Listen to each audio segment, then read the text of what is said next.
Eric Holzmann endorses my insanity. Yes. See, that's why Haas can't come in. That's why we can't have him come in. Yeah, that's what I would be. I would turn into just awfulness. Eric said I could do whatever I wanted to. I have given a name to my pain.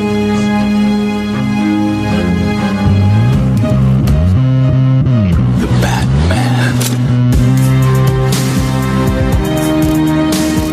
Always waiting for some Batman to save you.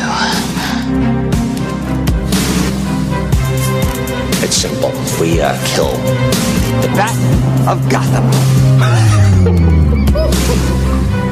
You don't really think you'll win, do you? I'm Batman.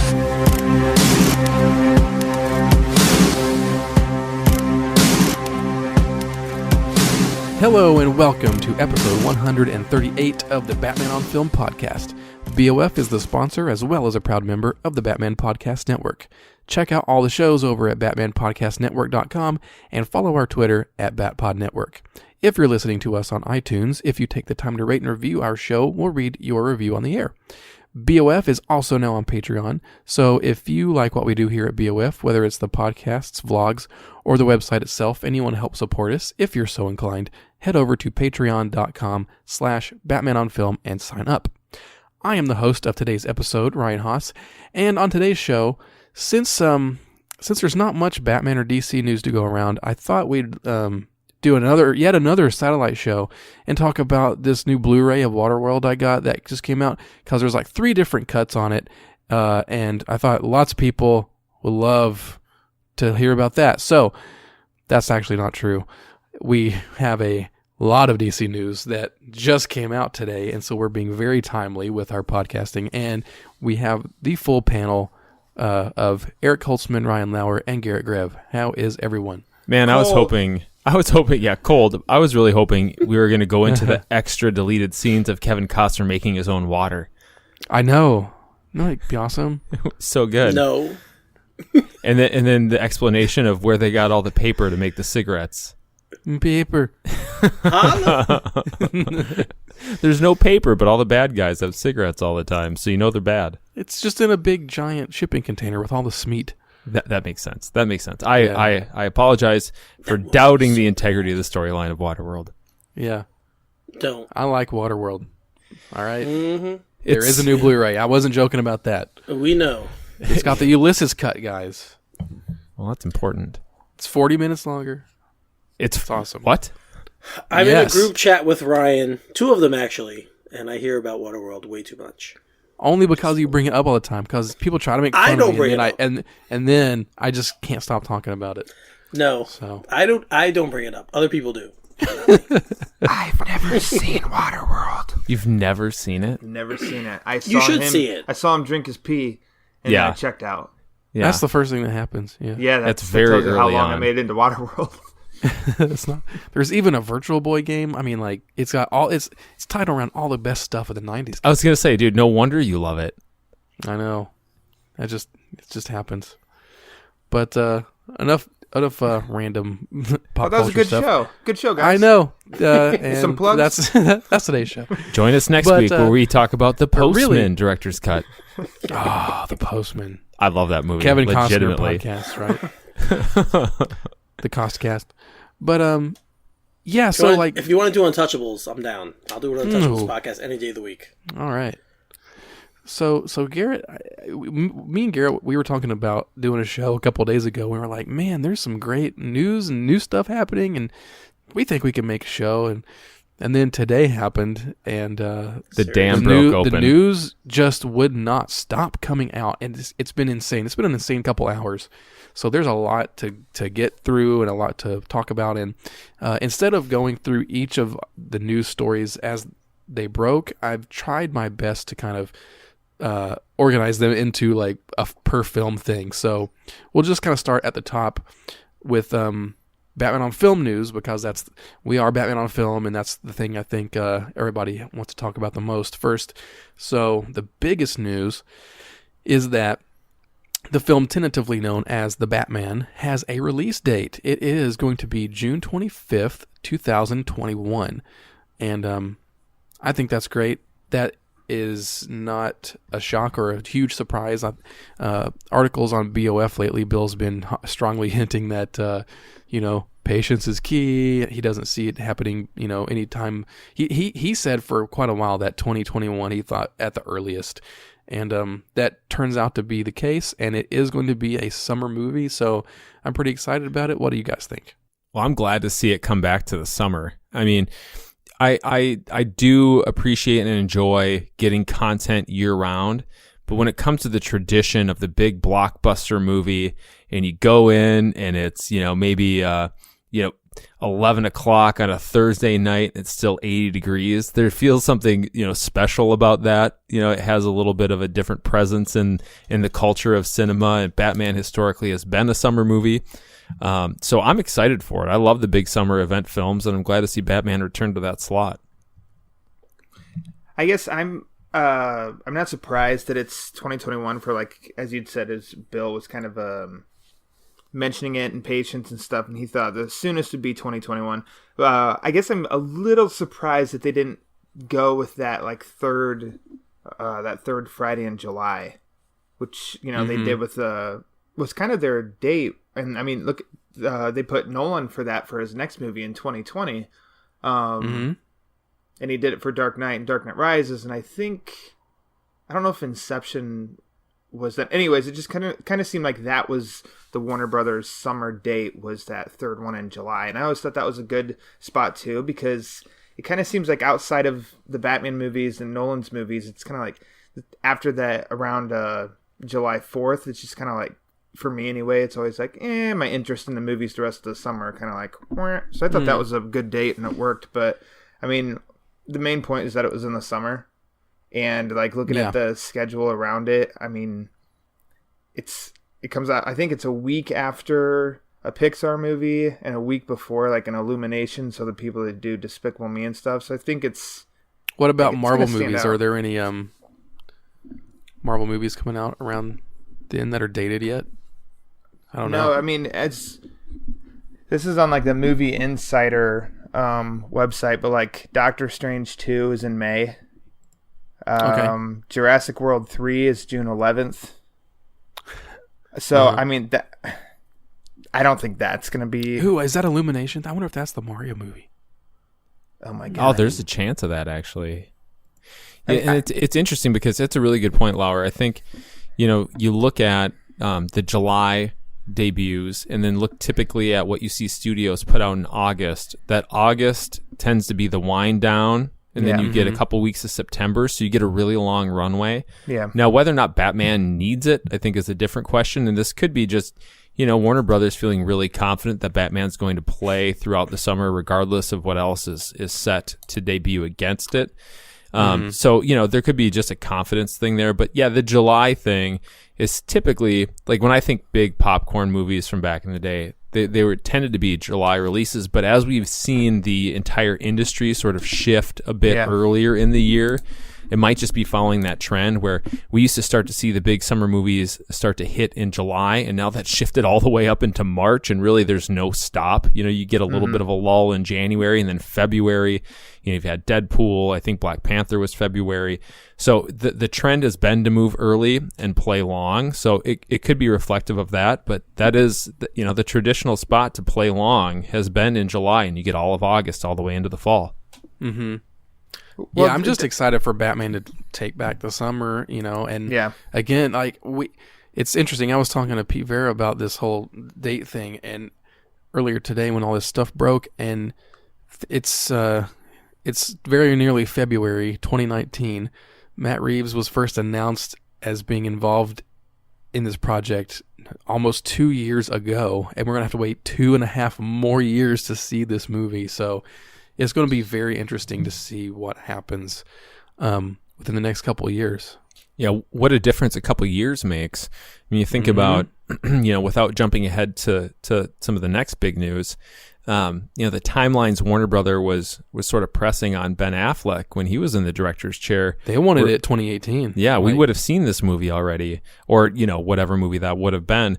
And now they're certainly letting Reeves take his time and develop it. And I think the hope and the likelihood of that creating a better product is very, very good. So I'm happy to wait a little bit longer for a better product. I have no problem with that.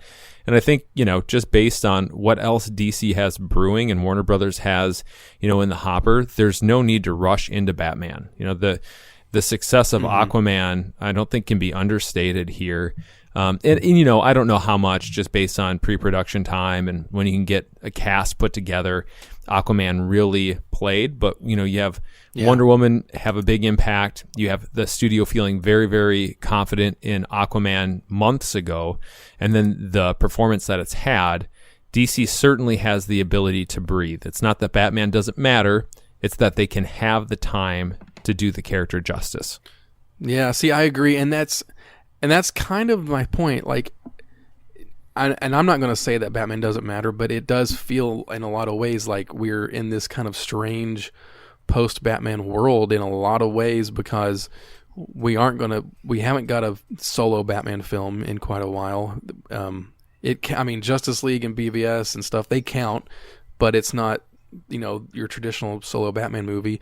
You've got and we have of course the Marvel Cinematic Universe taking hold, that has been taking hold, and you have Aquaman making $1 billion.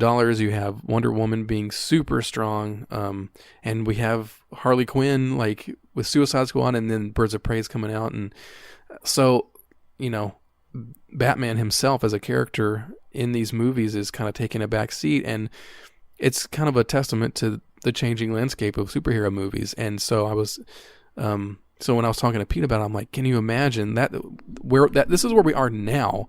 What is the landscape going to be like 2.5 years from now? So I definitely think that the Warner Brothers and Matt Reeves and everybody, they know that, when Batman does come back, they've got to do it right, and they've got to make it good. And, so it's good that they are giving him the time to make the film he wants to make, and hopefully give him the best shot at making something that's going to be successful. So I want to back up to what you said of Batman taking a back seat and then in a post-Batman world, because I think those are two things that have been said, I think spread a lot online. And I don't know if I agree with that. A post-Batman world, I don't know, like I'm not saying Batman's over or anything like that. I'm just saying, like, look at how much variety and stuff we have now. We used to get 2 movies. We used to get a Batman movie, maybe a Superman movie, like there were X-Men and Black Leather movie. But yeah, exactly. So, but now there is like everything. We had Batman and maybe one other thing, and now we have everything. I feel like the pressure's off. And I don't attribute that to a post-Batman world or he's in the back seat. It's like the pressure's off while we can make another Batman movie be another event movie. That they don't need to rush and hurry up and get it because he's so bankable, but like, let's wait, let's build it up to be another event movie to kind of show off why he's Warner Brothers' #1 guy. I want him to remain the #1 guy.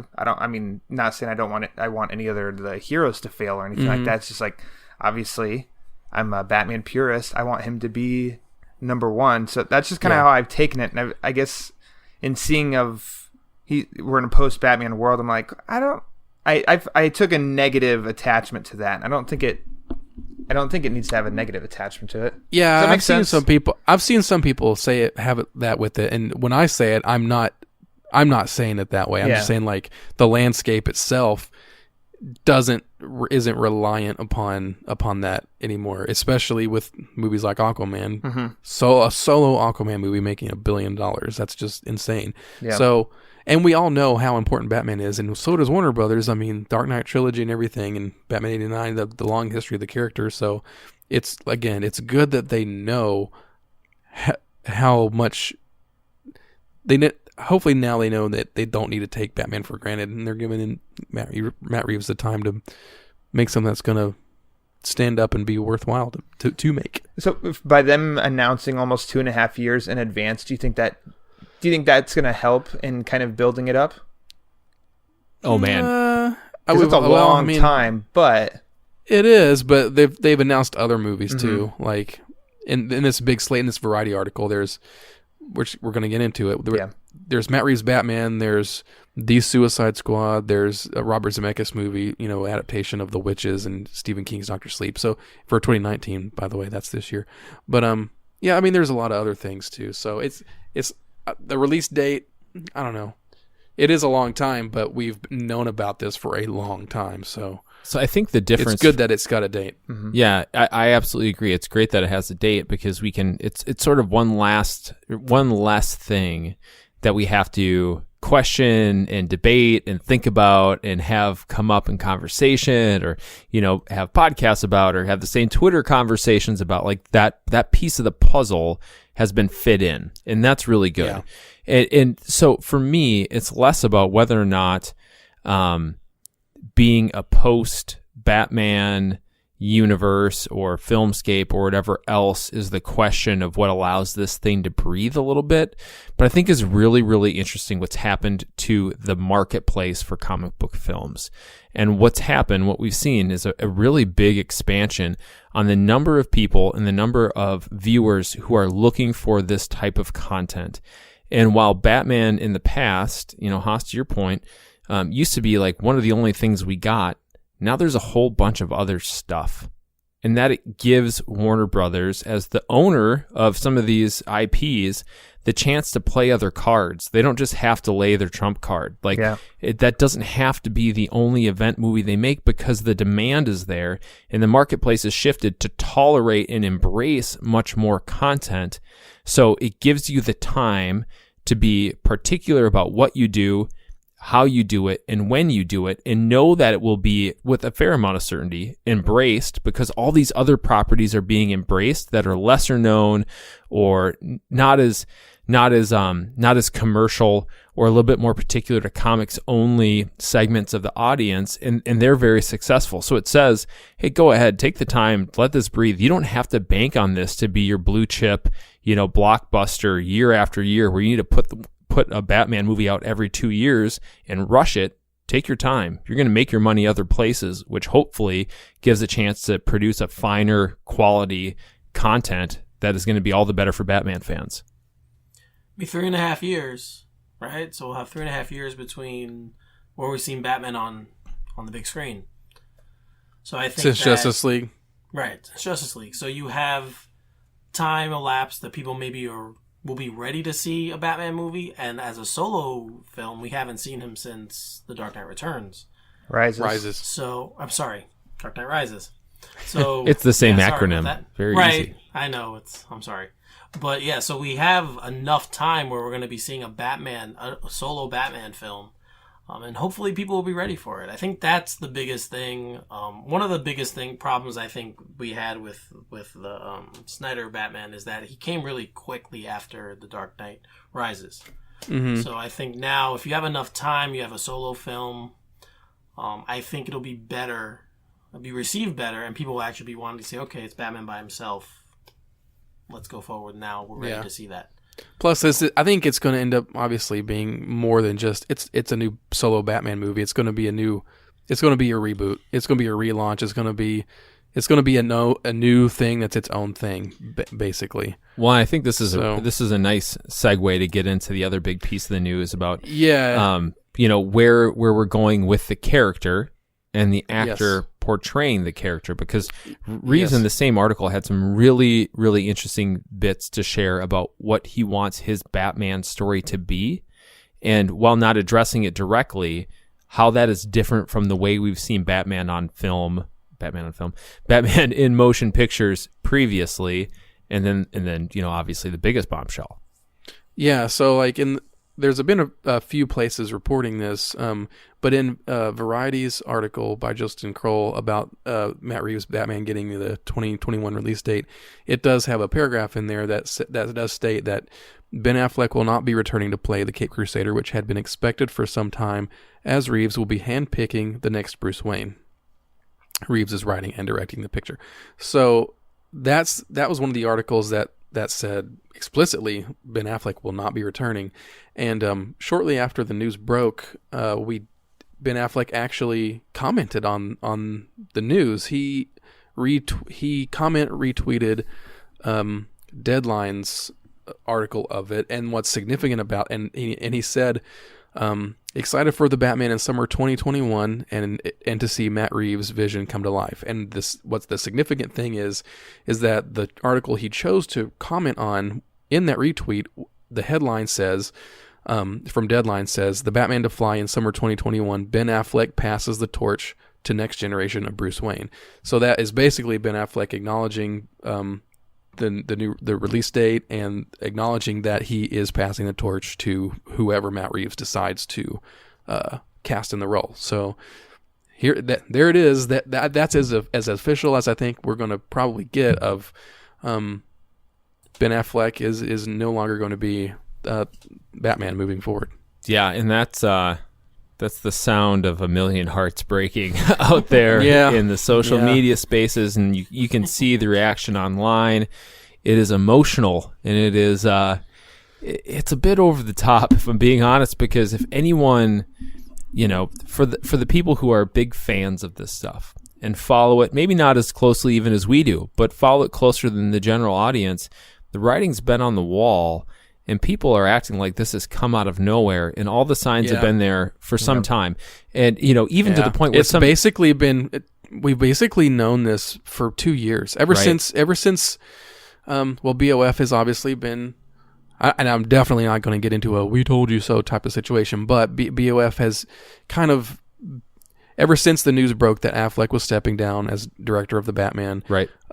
It's always been the kind of elephant in the room of, is he or is he not going to portray Batman? And then I was, me and most of us, the BOF proper for sure has always been on the side of like, I don't think he's if he's stepping down as director, I don't think he's going to be Batman anymore. And that's only been apparent for the last 2 years that we've had to kind of trudge this pretty terrible will he or won't he dance. Yeah. But, so today I took it as it was like a sigh of relief, like, finally. Oh, yeah. As like closing the book. On both sides, everybody, yeah. Let's just move on to the next, and now the whole excitement of like, hey, who would be a good Bruce Wayne? Who's a younger? Who's going to fit into Matt Reeves? That whole excitement, as opposed to how it's been of like, oh, is it going to be Affleck? Or like, when are they finally going to announce it? Is it going to be a smooth kind of announcement? Or is it going to be, kind of like trashed? And I thought it was...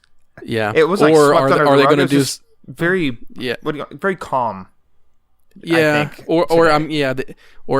wasn't looking forward to any sort of lingering like, oh, maybe they'll do, maybe he'll play Batman in bumpers at the beginning and end, and then we'll have a flashback stuff, and he'll still kind of be Batman, but not, and stuff like that. But I think this is a pretty definitive. Affleck's not Batman. I still don't know whether.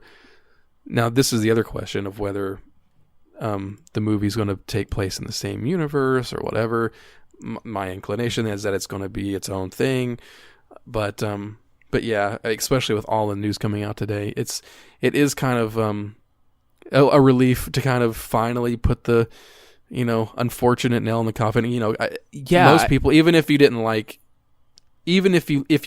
or if you didn't like BVS or Justice League, most people would say, I think, that they at least liked Ben Affleck in the role and liked what he brought to portraying the character. In BVS, yes. I did. Yeah. In one of those, and that's basically what I mean. That's basically what I mean too. Yeah, like BVS was good. I don't think anyone should be happy about this news, because it's just another. Well, it's another. I'm happy it's over. Right. In that respect, yes, but it's just another reminder of how it didn't work. Right. Sure. That's true. No, Eric. And I think that, to me, is the biggest tragedy of this. We never got to see an Affleck solo Batman movie. Yeah. And I think most people wanted to see that. Not only him acting in it, but directing it. I wanted to see his Batman movie. Mm-hmm. Yeah. And I wanted to see him direct a Batman movie before I wanted to see him be Batman. Yep. Right. So I think a lot of people did. Right. Just go back and watch The Town. Yep, I was going to say The Town. Most people agree that his acting his directing is better than his acting. I think most people would agree with that. But dude can cry on a dime. He's a good actor. No, I'm not saying he's a bad actor. I'm just saying that he has been recognized more for his being behind the camera than being in front of it. So I think when people think about Ben Affleck as a artist, most people are going to say, yeah, he's been an actor, but his movies have been a lot better than he's been when he's been acting in them. Regardless of that, again, to me, today is kind of a sad day and a good day. It's kind of a day where you're like, well, bittersweet. Like, we got, we know we're moving forward now. We know there's a new guy coming on, and that's great. But part of you is kind of like, hey, I really wish we could have had something better with Ben Affleck as Batman. Mm-hmm. Because for me, and I've said this, I've gone public with this, he's the guy who's played the role the best, both roles the best, that we've had on screen. So that's my opinion. I know a lot of people don't agree with me. Well, I'm somebody that does, man. Like, there is no dancing on the grave, I think, from any of us that have been, working with Batman on film, whether it was, back when all this stuff was developing initially or now. I mean, this is something that we really wanted to work. This guy is talented. He physically looks the part. He's a hell of an actor. He's a good director. He's a solid writer. This should have been something amazing, and we didn't get it. But the writing's been on the wall that we weren't going to get it for some time. So it's been, it's felt so foolish to cling on to the hope that, because for me, it's been like an all or nothing thing. It's like, if he's not going to get the creative freedom, if he's not going to get to do what he wants and be the Batman he wants and write the movie he wants, and if he's not passionate about doing it all, like, then why do it at all? I'd rather have no Ben Affleck Batman movie than a half-hearted one. Yeah, it sort of feels like you were in this relationship for a long time. It didn't work out. There was a breakup. There were some questions of whether or not the two of you would reconcile, and then it's clear that it's not going to happen. But maybe you just met somebody new that maybe you're interested in, and we don't know who that somebody new is. But it's like you're kind of sad that the old thing ended, but you're optimistic about the new thing. And that's just fine. And that may be a little bit dramatic to apply to a character, an actor playing a character that you like in a movie about things that are made up. But that's sort of how it feels. And I think it's okay to recognize that while still saying, all right, cool, let's see what's in front of us now. Yep. Yeah, no, I'd agree with that. I mean, he definitely, for a lot of people, he has cemented himself as a very good Batman at the least. Mm-hmm. At least he has for me. I mean, I know that obviously. I mean, I've seen all of the obviously not the old ones from the serials, but I've seen all of the other. You haven't seen the serials? I'm not that old. No, I'm not that old. I am. They're available on the DVD. I've seen them. I just mean I wasn't alive when they first came out. Oh, it's Spring Chicken. So yeah. So, but if Bill was here, he'd be like, "I saw them in the Nickelodeon when I was." Yeah, right. No, I mean I've opening seen Keaton, day. I've seen Keaton, I've seen Kilmer, I've seen Clooney, I've seen all of the ones Bale, in my lifetime. For God's sake, Bale. I've seen all of them. Bale wasn't that good in the Dark Oh, Knight. stop! I'm just kidding. I'm just 100%. Well, I was just making sure. I was just making sure Eric mentioned him. I thought he left him out on purpose. No, not on purpose. I have there's this stigma that I don't like him in the role. I think he's fine. I just don't think. Well, when you say I don't like him in the Dark Knight, I think that's where that comes from. Garrett said that, not me. I brought it back. I've heard you say it though. I've heard it. No, I have. I'm guilty of resurfacing it. He's just kind of, to me, he's an accessory to that movie. He's not. I don't know. Yes, that's like part of the whole point. It's like the movie. There's so much. Yeah, there's so much going on in that movie, and we could. This could be a separate episode. Oh yeah, but you know what? 100%. Eric, I 100% agree. Like we got far too little of Affleck's Batman, given the potential. But if I think... our buddy Paul Herman on Twitter said as much. He said that Affleck, in his opinion, is going to go down as one of the most, or the most, underutilized Batman ever. I think Val Kilmer could give him a run for his money, but in a lot of ways I agree, because we know how much potential, not just as an actor, but as a writer and as a director, how much potential Ben Affleck had for the role. And then you just add in the physical characteristics of him. Like, the dude's ripped out of the comic book. Like, it is really incredible. So for me, if I were to create only a 3-headed Mount Rushmore of Batman, it would be Keaton, Bale, and Affleck without question. And for live action Batman, live action Batman, and I would say for me personally, in that order. And were we to get a solo Affleck movie, he might jump to the front, but we didn't. And so I'm looking to add that fourth head to my mountain here, and let's find out who the heck this guy is going to be at some point. And I don't think it's going to be Jack O'Connell, but I'm writing an article about that anyway, so I'll save it for that. Well, I floated something on the Facebook page. Ryan, you haven't seen this, but maybe Ryan Haas hasn't seen this. Maybe Lauer and Garrett have. I jokingly said, wait till they announce Zac Efron as being the new Batman. I mean, he needs to be Nightwing, dude. Well, that's funny you say that because everyone is saying the same thing. Yeah. Well, yeah. He'd be a great Nightwing. Dude, he'd be perfect for Dick. Perfect. Yeah, I mean, it's weird when I watch movies. Rick Grayson. Oh yeah, with a C. Yeah. With a C. But when I watch him in things, I mean, he still kind of has that youngish look that you're kind of like, yeah, I don't know if he'd work as Batman, but definitely, I mean, Nightwing or Robin, That's Robin, the thing. Even an older Robin might work. Yeah, he could play a dude 10 years younger than him. Yeah. Yeah. Well, that's the thing is like, and part of the articles on the Batman getting its release date mentions that this is from the Variety article. It says no details have been revealed, including how old Bruce Wayne will be in the movie. Some believe Reeves wants someone younger in their mid-20s, while others believe the studio wants someone a little older to play the part. Most insiders stress, however, that until the director begins meetings with actors, no final decision will be made on that front. But so that means like overall mid-20s to mid-30s, and I don't know. I hope they obviously need to get the right person for this. I need somebody I don't need like GQ, CW Batman or whatever. And I'm sorry, CW, like Smallville era Batman. I like the CW shows. So anyway, that's kind of a bad comparison. But I don't need like supermodel Batman. I need like somebody that I believe could be Batman. And to me, that means it's a good actor. Like I don't need a bodybuilder or something. I need a good actor that can play Bruce Wayne and get into that part of the character. And even if Matt Reeves' Batman movie is like 90% Batman in the costume being a detective, I think you still need to have that, like it still needs to work out of the costume, in my opinion. 100%. And before we got the sort of confirmation from Affleck and that pulling out a bit more additional details about the cast or lack thereof, we just know we're not moving forward with Ben at this point. For me, the most interesting news was around where Reeves wants to go with the story.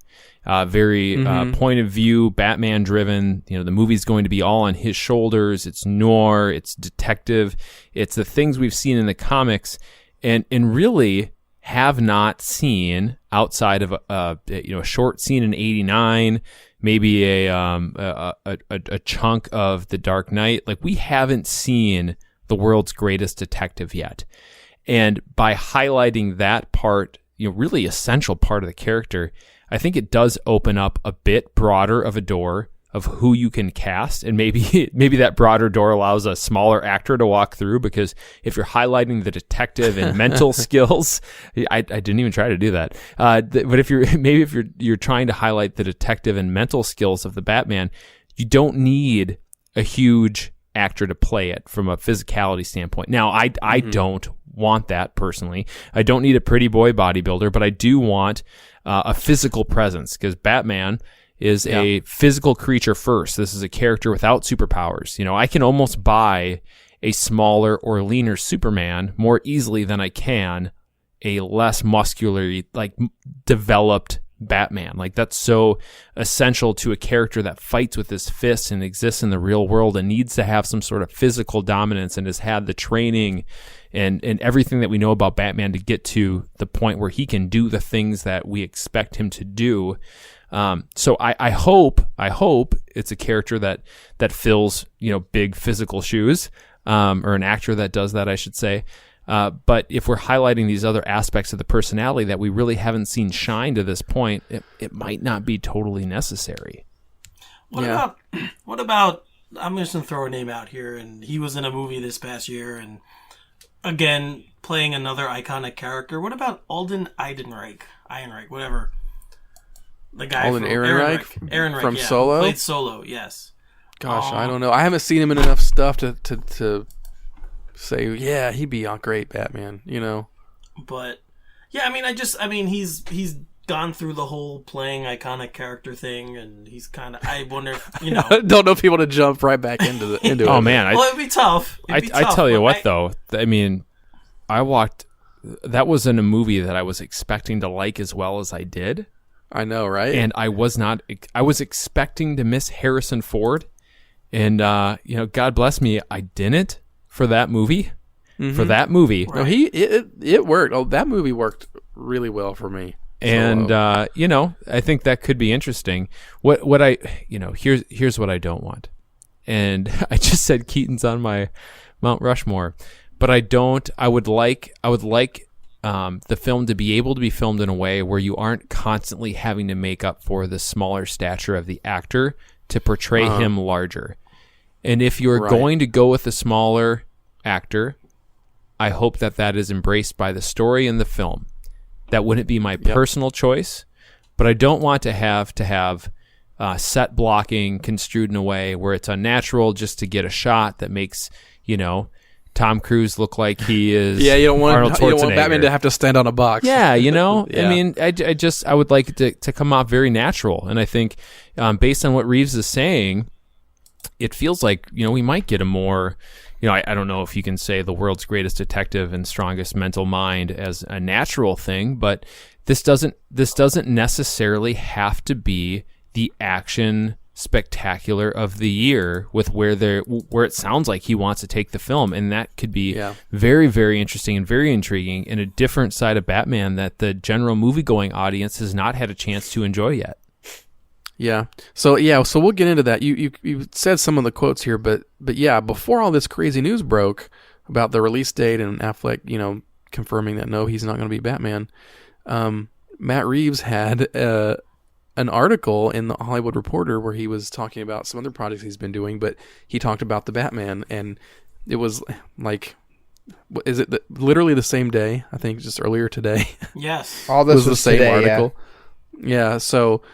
Which is funny knowing what when the news was going to come out the same day, but this first blurb that Garret read a little bit of is about the movie itself, and it's going back to a lot of, and he rephrases a lot of the same things he's been saying for a while, but we get a few new nuggets of information, and he says it's very much a point of view driven noir Batman tale. It's told very squarely on his shoulders, and I hope it's going to be a story that will be thrilling but also emotional. It's more Batman in his detective mode than we've seen in the films. The comics have a history of that. He's supposed to be the world's greatest detective, and that's not necessarily been a part of what the movies have been.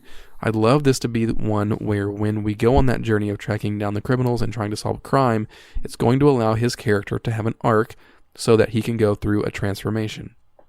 And to me, I love that because it says how important, Batman is to the story. It's not a Joker story with, and Batman's just kind of there, like, and the detective element is a good one. I mean, it's not one that has been a big focus, and to me, that when you say it's going to just be Batman being a detective, that's not indicative of Batman not having, it's not like it's not going to have fight scenes or whatever.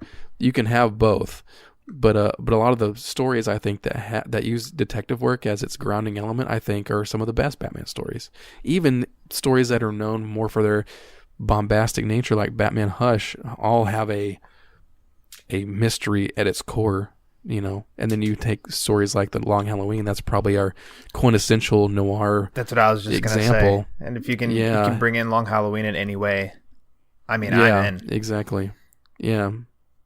I think that's like I know a lot of people have. It's kind of like the detective aspect has kind of been thrown out a lot on both sides of like there's not much. He doesn't do much detective work, and then that's countered with what he talking about. There's a lot of detective work, and especially in Batman Begins and Dark Knight. I think That's correct. This is just like it's a focal point of it. It's a mystery. The style is noir, and everybody knows instantly what noir is. And just imagining that and me picturing it, I'm like, no, there hasn't been a movie done in a noir style starring Batman, and that's really exciting because it's just we haven't seen that with the character, so it's just it's fresh. Yeah, we've had super stylized with the Burton movies. We've had super realistic as possible with the Nolan movies, and we've had very like dour graphic novel inspired dark stories, with the Snyder stuff and then whatever Justice League was. So there's a reason Batman has lasted for 80 years. And it's because he's malleable. It's because you can tell a lot of the stories with him, and that's irregardless of medium. And film is no different. So it just comes down to the people behind the camera coming up with an angle that hasn't been done before, something new and fresh. And I think that's what Reeves is really trying to spend his time to crack. So yeah, and go ahead. Sorry, I was going to say one thing that I hope.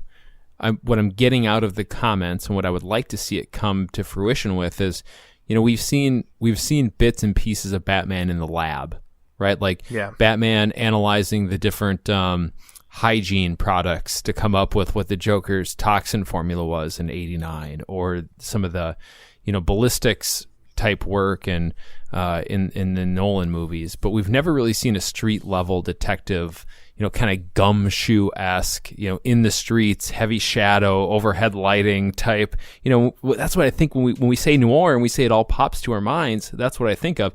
And we haven't seen that yet. And to the point of The Long Halloween, that's sort of what you got. And that was, Tim Sale's art direction, sort of how he was, driving that book, and to see that on film could be really special. Story content too, because they had like it's characters, the mob and stuff, right? And then you bring in the. I kind of picture David Fincher 7, and then just throw Batman in there. Right. That's what's what in I the think box? about it with like noir. Yeah, what's in the box, and that really excites me. What's funny is like, again, I'm a fan of Waterworld, but I also like the Super Mario Brothers movie, and you do, and is that a thing you're into? No way. Yeah, It's the first time you've announced this. And, what you should do? You should start a website about that movie. I bet that would be a cool thing. I should hold screenings around the country constantly. Totally. But the folks that directed the Super Mario Brothers movie, Rocky Morton and Annabelle Jankel, in the 80s, they did what was at the time a modern film noir. It's a remake of DOA, Dead on Arrival, with Dennis Quaid and Meg Ryan, and that just came out on a new Blu-ray as well. And I thought that was kind of a fun example of what a modern film noir could be, because like that movie starts and finishes like in black and white, and with noir elements, and then it kind of goes into what at the time was like a modern take on film noir, but since it's in the 80s, now it almost seems like an 80s period piece trying to be a film noir. And so there's a lot of cool little elements in that film that I think are interesting in terms of trying to take a noir approach to something and trying to update it. And I kind of wonder what Matt Reeves is going to do, whether he's going to go squarely into the like heavy film noir elements, or try to put some newer stylistic spins on it too. So it's going to be really interesting to see exactly what he means by that. Well, it's kind of a new approach for him, I think, as far as like feature films. Yeah. He hasn't made that type of movie yet. I mean, exactly. not that's been released to the big screen. So I put out a kind of condescending tweet. I'll admit it. I said, I really liked that remake about the Scandinavian vampire kid, and I thought the 8 movies were just fine. But if Reeves doesn't deliver the Batman movie that like surpasses all expectations, that we never could have imagined, that Nolan couldn't have dreamt up, and it means that we lost Affleck over this, I'm going to be upset. It's not untrue. I thank you. I was a little bit over the top with it, but the talent and the potential's there. It would be, I think I think there's probably a part of me, and I'm not a filmmaker, so, I'm speaking a little bit out of turn here, that thinks it's a little bit easier to do the big bombastic stuff than it is to do the tight, character-driven. Then you can, if you have a tentpole film, you can throw money at it. You can throw special effects at it. You can cobble together something and make it a 2-hour movie. I mean, that you can make it what you think people will like and have fun watching, but it's always going to come across as like a shallow thing, and that's why we get movies like Justice League, is when movies are made under that duress.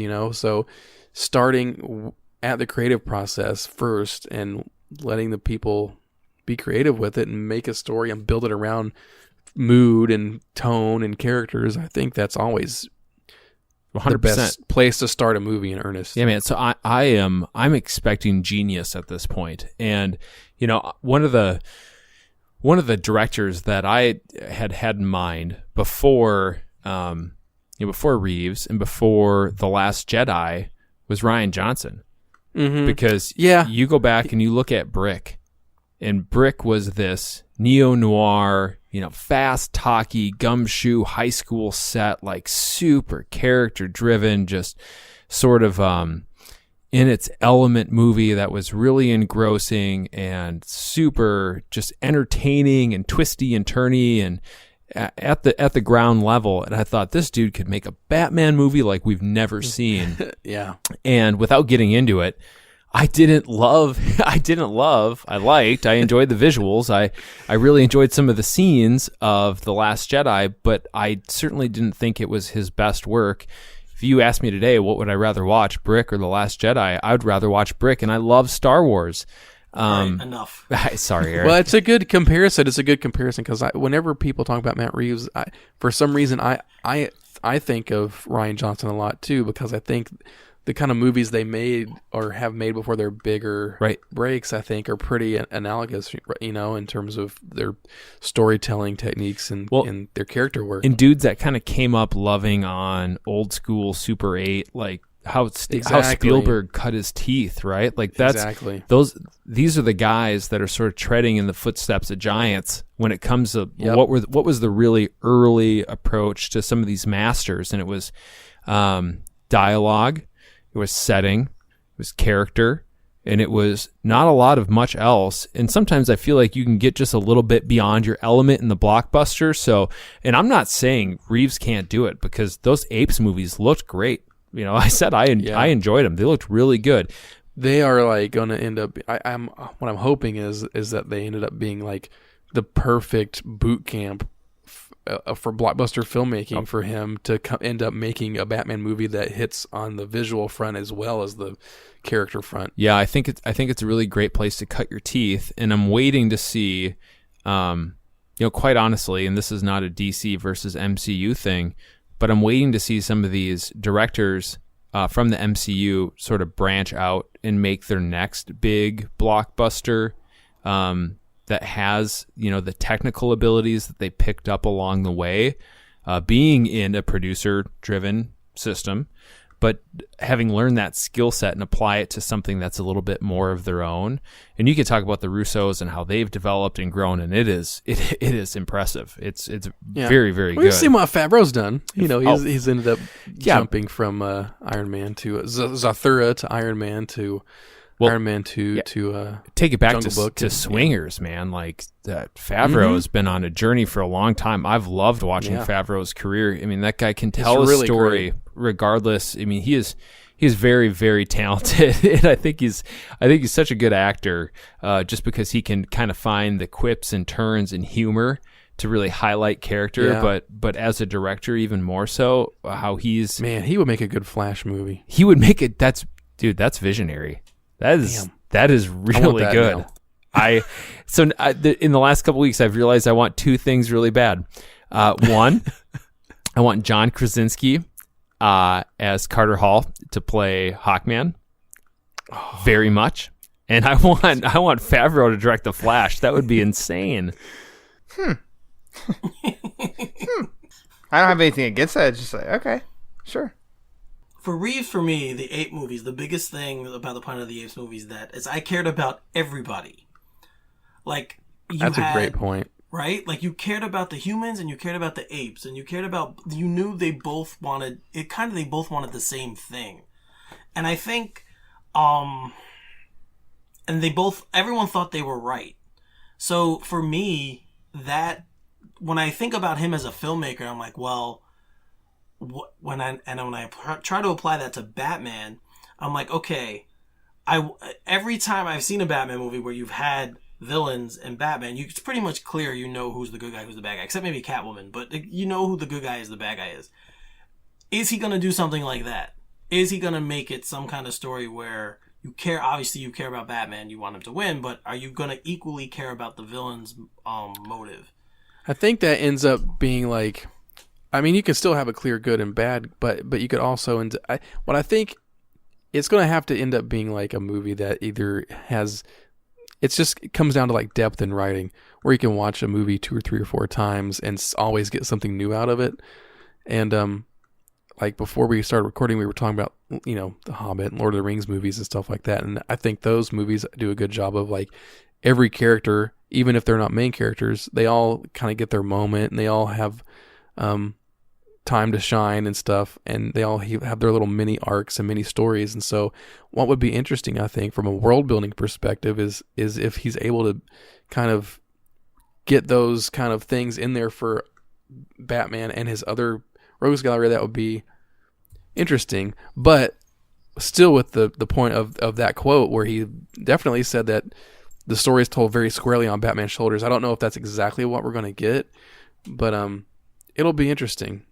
So like there's more quotes in this article too, and of course they asked him about the title, and he says that right now the movie's still called The Batman. What it will be called ultimately, I don't know.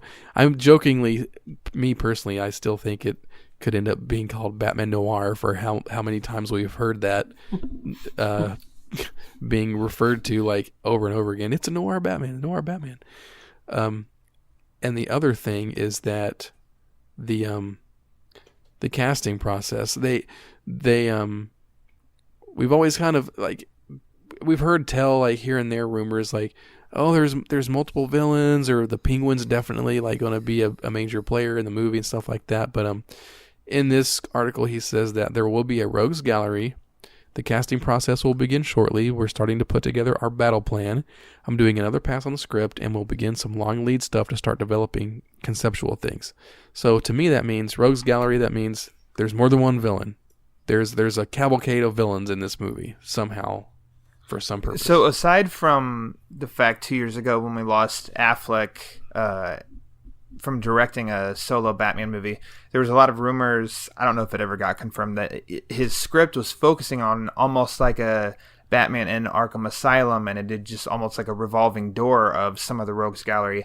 And that part really saddened me in losing that, because I'm like, my God, that would be awesome. Instead of sticking to just like a one main villain or two, it's like we get to see them. They don't need to be like a focal point of the whole story, but if they can fit into, and it's like it's again it's like nerd a Long service. Halloween, where they can always be like a world building, multiple characters. Yeah, so that thing. part right there, it was another thing that it got me a little excited too. Of like, there's going to be a rogues gallery in the movie, awesome. And then as that comes to, who's casting, that's going to be exciting too, because I think we're going to be blindsided, I think, by a couple as far as who's going to be included in the movie. Sure.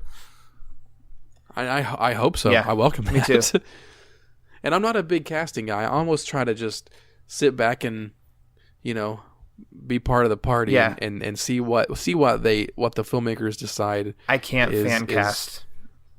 And I can't fan cast because when you fan cast, what you're basically doing is you're looking at the character that you see in the comics or whatever, and you just want to see that portrayed because you don't know. That's all you have to go on. If I had the same information that Matt Reeves does, and I know what story he's telling and what world building he's making and what the movie is, then I think that informs the actor way more. You're essentially putting on your director hat. You are now trying to tell your story, right? Your version of the characters that you connect with. And as much as I love the mid '90s Wizard the guide to collecting comic book articles on the fan cast stuff. It's fun to play, but I want to be surprised because I've watched. I'm more than willing to let the filmmakers kind of tell their story and just kind of tell me who's going to play what. Yeah, I've watched my own version of a Batman movie in my head enough times. I'm willing to admit it. I want someone else to tell me something I'm not expecting. And if that includes the entire rogue gallery, depending on how it's utilized, like, man, we haven't seen that. We've been presented this villain for this story and to different levels of how much that means, the world of Batman has been developed or portrayed. You think about the Scarecrow throughout the Nolan trilogy. Like, that was really cool to me. Like, this character didn't just exist in a vacuum for one film, but he's sort of a ever-present element in this world, which makes sense. As much as I love The Dark Knight and as much as I love Heath Ledger's portrayal of the Joker, I always felt like, I want to be sensitive about it, but obviously the worst part of that was the loss of the life of Heath Ledger. But I think we also lost the Joker as a present part of that storyline where he existed in some factor in what Nolan was trying to do. I felt that lack in The Dark Knight Rises. And what they did their best to kind of roll it into the story to where it makes sense that he's not mentioned. Like, it doesn't feel weird, but it does feel like a loss because outside what happens outside of the filmmaking. You kind of peek behind the curtain a little bit. It's your own experience influencing how you watch those movies. Yeah, which is, if you didn't know any of the behind the scenes stuff, you might not have that thought exactly. But I definitely see your point because again, even if you didn't know the behind the scenes stuff, this is a tangent, but you would know. But you knew your Batman history, you would always say, like, well, the one thing is, like, Joker's always there, right? The Joker never goes away. Or even if your only experience had been just the Batman movies that had been released to that point, you might not understand the ever presence of the Joker. But once you do, and even if you don't, it sort of shrinks the world by not having some of those key figures reappear. So I don't need a Penguin main villain. I don't need a Clayface main villain or a Catwoman or a Riddler or whoever. But I do really like the idea of all these characters having some sort of presence to flesh out the world of Batman in the environment that he lives in. I think that could be very, very intriguing. And to your point on Hush, I think it's been really in vogue over the last couple of years to kind of dump on Hush, right? Because it's Jim Lee, you get the splash. We could have a whole conversation about that. Oh my gosh, I could talk about for hours. Jim Lee is awesome. Jim Lee is amazing. But with Jim Lee, I think Hush is so overrated that it's underrated. I don't disagree with that. Because you get the big splash pages, you get every character being involved in some level, you get Superman, you get all this, but at the heart of it, I think there's a really good story that's told, and it benefits from having really the almost the entirety of Batman's universe represented. I think that's why in a lot of minds of a lot of fans, it's representative of a really true and quintessential Batman story, because everybody that you want to be there is there. And they might not all have the biggest role to play. And if you want to see it as, winks and nods or just, cameos, you can. But it's kind of nice to have all those characters present and play the role that they're intended to play for that story. I think that's what elevates something beyond just we threw it in because for fan service or a wink or a nod. Like you said, when a character is included for a reason and they serve a purpose in the story, then it all makes sense. And again, Hush as a comic book story is set up to take full advantage of the fact that it's a serialized, 12, 13 part comic book story. Every issue is like another piece of the puzzle that happens. Every issue you have, okay, this is the Catwoman in issue. Okay, this is the Poison Ivy taking over Superman issue. This issue is has the Joker in it, this issue, so, and each time you have a little nugget of information about, Hush. And Long Halloween, another Jeff Loeb story, of course, is set up the same way. So for Reeves to use the Rogues Gallery, all he needs to do is simply, of course, all he needs to do is just be mindful of the medium the story is being told in, because I don't want that to bite. I want that to be able to be used for, and to the Lord of the Rings stuff we've been talking about. Big reason those movies work is because you know ahead of time that there's 3 parts, there's 3 movies. You know that the character is going to go through an arc, so you're willing to kind of let things lie in each part, in each movie, in each part of the story, because eventually it's going to lead somewhere else. And I'm curious because we don't know how this new Batman film is going to be created structurally. Is it going to be like a Batman Begins, where it's like it's just one movie and then it could lead into more, or is it going to explicitly be like, oh no, it's a trilogy like the Nolan movies? It's going to be a trilogy and that's all it's going to be. Or is it just going to be a seemingly one and done? Like, there's all kinds of ways you could go with it, and the speculation is rampant because it is going to be this brand new thing. It's going to like blow open the Batman world, probably. My fear film. always when someone mentions Rogues Gallery, you're talking about more than one, and every time there's a movie where there's more than one villain, I'm always worried that it's not going to work. Spider-Man 3, for example, was just way too much, and there's way too many villains, and people got shortchanged, and the story was kind of messy.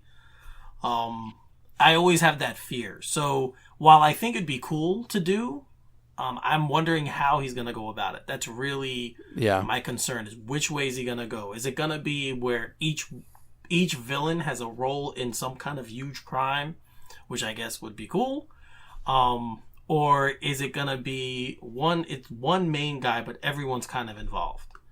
So that's kind of how I'm looking at it now. But like I said, I'm always worried that's going to cause way too many problems in the story. But I think, if he treats them like characters first and villains second, I think he's going to be just fine. Because if it ends up being a noir-driven detective story, I just think you are already saying that story is like the most important thing, and then if the villains fall into it, you're going to get something that is just going to make sense, I think. Well, and that it's going to inherently end up feeling like a really fresh way to tell the story, I think. He's a competent writer, and so he's also creating the story himself. So I kind of he's proven that he's able to write a good story. And so with that, whether he said one villain or 9 are going to be in it, I don't have any, I'm not hesitant at all. I'm kind of confident, and I'm like, I think he'll be fine conducting a story where the villains used make sense. Exactly. That's what I hope. Well, yeah, I mean, that's the hope. That is the hope. But there's movie history on my side when I have these concerns. Well, you used Spider-Man 3, which I don't know that the villains were the problem. I think just the story was the problem in itself. I think you have that. I don't disagree with you at all. Because as you said that of too many villains, and then you start to get worried. I tried to think really quickly of, do you have any others off the top of your head of movies with multiple villains? Because you also have your Batman issue. All you have to do is go back to the Burton Schumacher movies, where you start with one villain with the Joker, and then you add 2 with Penguin and Catwoman, then you have Two-Face and Riddler, then you add 3 with Mr. Freeze and Poison Ivy and Bane. But I think Reeves. But then of course you have the Dark Knight trilogy, where those are great examples of using multiple villains in each film, and it doesn't feel, and it just feels natural. And I think there's enough examples, good and bad, and in film and in the comics, where I think that Reeves has the best shot of anybody to end up making a movie that won't suffer that problem. Well, no, I mean, there's more hope now, because I had the same fear going into, say, watching the Avengers, where you had all these stars, all these heroes, and okay, someone's going to get shorted, and no one really did. So I have less fear than I would have normally had, but I still have that fear that, okay, if you're telling a story about villains, you have to give each character a little time to develop. And that's always the concern when you make an ensemble film. Yep. So can he do it? I'm sure he can. I'm just worried that someone might get shortchanged, and that might affect them. Eric, it all comes down to story and the emphasis and how much things matter. Like if the story is told in a great way, and like if the movie opens and like Scarecrow's in it and he dies in the first 5 seconds or something, but it's awesome and it makes sense once by the time you see the whole movie, I don't think people are going to care that much. Well, and to me, it goes to the point of what universe are we walking into here? Like if this is I could see a really nice, James Bond-esque cold open where we get a character and then that character is done for their part of the story. What I wouldn't want to have happen is trying to force an origin story in for each villain. There you go. Right? Like if we are in a pre-existing universe, and that is your Spider-Man 3 example. Exactly. Basically. It is. When you're trying to give too much service to too many characters, you run into problems with pacing and time.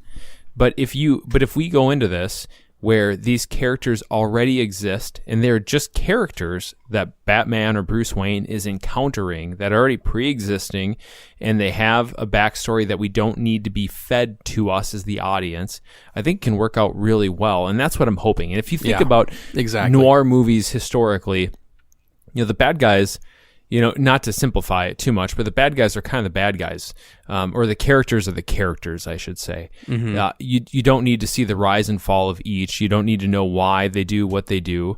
They're fleshed out characters, but they simply exist. And if that's what we see Batman encountering, I think things can be really strong.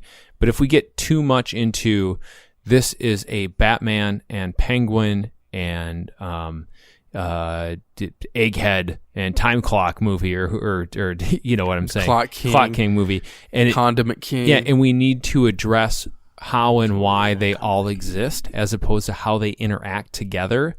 That's going to be a challenge. The first Sin City did it well. So, oh yeah, man, that's good. That's great. A good example. That's a great example. So if we get something like that, then I'm totally down. And there's some noir too.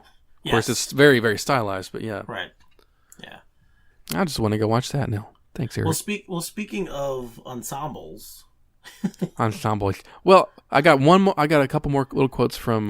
Just from hit Reeves. the brakes there, what's Eric. funny? Just slow down, okay? Just calm down. Well. Goodness. I'm sorry. I was talking about villains. It's my fault. It's my fault. I mean, it was a really nice segue, but my OCD brain's trying to fit everything in. And there's so much. That's the problem, man. There's so much news. We're already pretty deep into this recording, and we've basically only talked about Batman so far.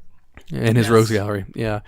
So what's funny is in this article with Matt Reeves, they ask him about the release date of Batman, and he says that it might, he wouldn't commit to this, but he's taking the movie would probably be for 2021, late spring or summer, and it's pretty great that that same day we do now have a date. It is summer 2021. So, right. And the last big quote is about how tied in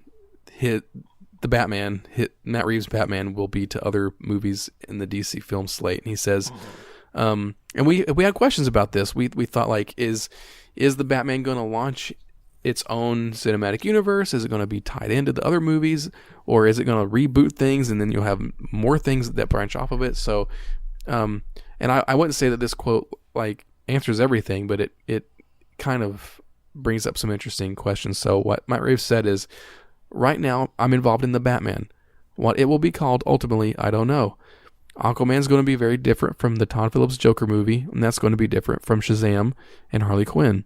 Warner believes they don't have to try to develop a giant slate that has to have all the plans for how it's going to connect. What they need to try and do is make good movies with these characters.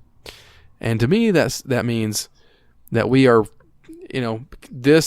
what Matt Reeves just said, combined with some of the other things we've heard from Patty Jenkins and some of the Warner Brothers executives over the last week or so, is really telling me that they are in full, like, what worked, what didn't work, and the main mandate is that they're going to have filmmakers that have a passion, they're going to make movies. Like, and I think that's a good stance to have. And they're trying to be like, they're just going to do this director-driven approach and have things be a little bit more organic. So to me, that means the Batman is going to be the Batman, and nothing's going to really connect to it. So what did you guys think of that quote? I approve. It's been one... I mean, I watch all the DC movies anyway, but with some of the Marvel movies, I know that like I'd gone in it and there'd been lines here or there and I haven't been caught up, and I'm kind of like, I shouldn't be watching this movie and not know what the hell they're talking about because they're referencing 2 movies ago something, and I didn't watch that one because I didn't want to. So I've kind of always championed and enjoyed the fact of inclusive one movie. You don't have to see the last movie or the 2 before it to understand what they're talking about here, or here. So, I mean, it just kind of, like, I don't know. We've been hearing this. I guess it's just been more vocal and more blunt and not, like, subtle or anything about the new direction that they're taking with stuff. So it wasn't surprising, especially with when 2 years ago the discussions with Reeves and apparently would come out of like when he walked away and talks like broke down were because of creative control, and they kind of got him back to give him creative control. So it's like, it's not surprising, but it's good to hear it on the record. So, I mean, I celebrated it. I was happy to hear it.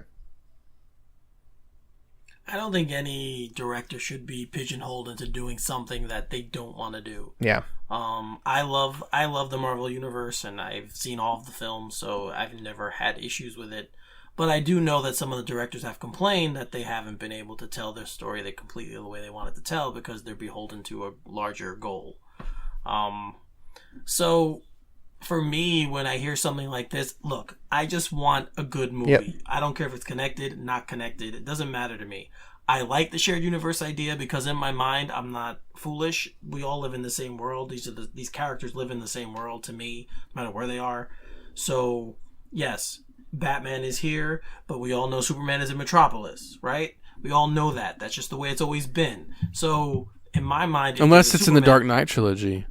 Well, then yes. There's no Superman.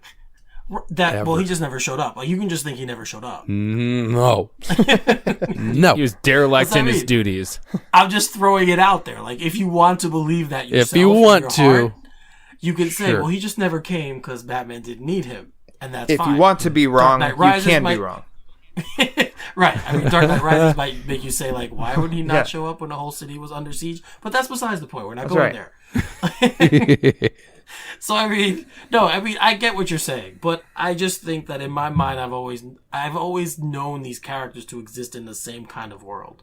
So for me, whatever they do, whether it's solo films, I don't care. Whether they're connected or not, I don't care. In my mind, there's always an opportunity in the future. If they want to revisit that, go ahead and do it.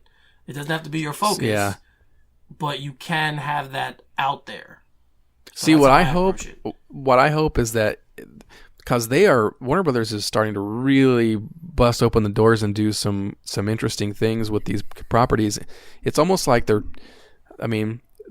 with BVS and Justice League, they were trying to have their cake and eat it too, but I think now they really are, because we're getting the kind of combined shared universe kind of movie with Birds of Prey. We're going to get the Batman. We're getting the Todd Phillips crazy, like, not connected to anything Joker movie. We're getting Shazam. We're getting Wonder Woman. We're definitely going to get Aquaman 2.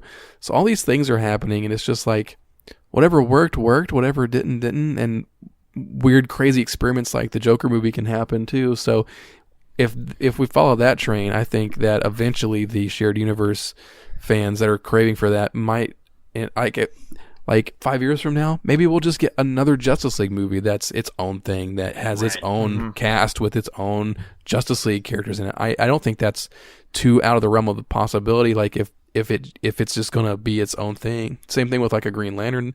Like, it can all kind of just work. It just depends on the market and whether people want it. Yeah, and I think sometimes we can get inside our own heads too much and be slaves to continuity. And I'm someone that's like that. I really enjoy continuity. I like things to tie together. I like to be able to track the storylines and development and character choices and everything else. But, so I've been reviewing Justice League for the site. And, one of the things that it's made me really appreciate is you can go through phases of time where not everything is interconnected. And what Scott Snyder has done, without getting into, the current New Justice stuff too much, is if you have the right story, you can pull all that stuff back together and make it work. And you might need, a gimmick or a trick to get into it at first, but there's always the chance to pull stuff back together. And, I don't want to predict the future or anything like that.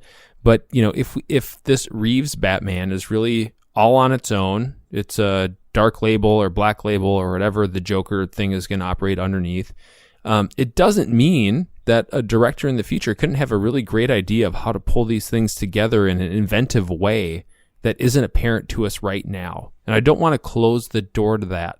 So if in the meantime we have our cake and eat it too, I'm just fine with that.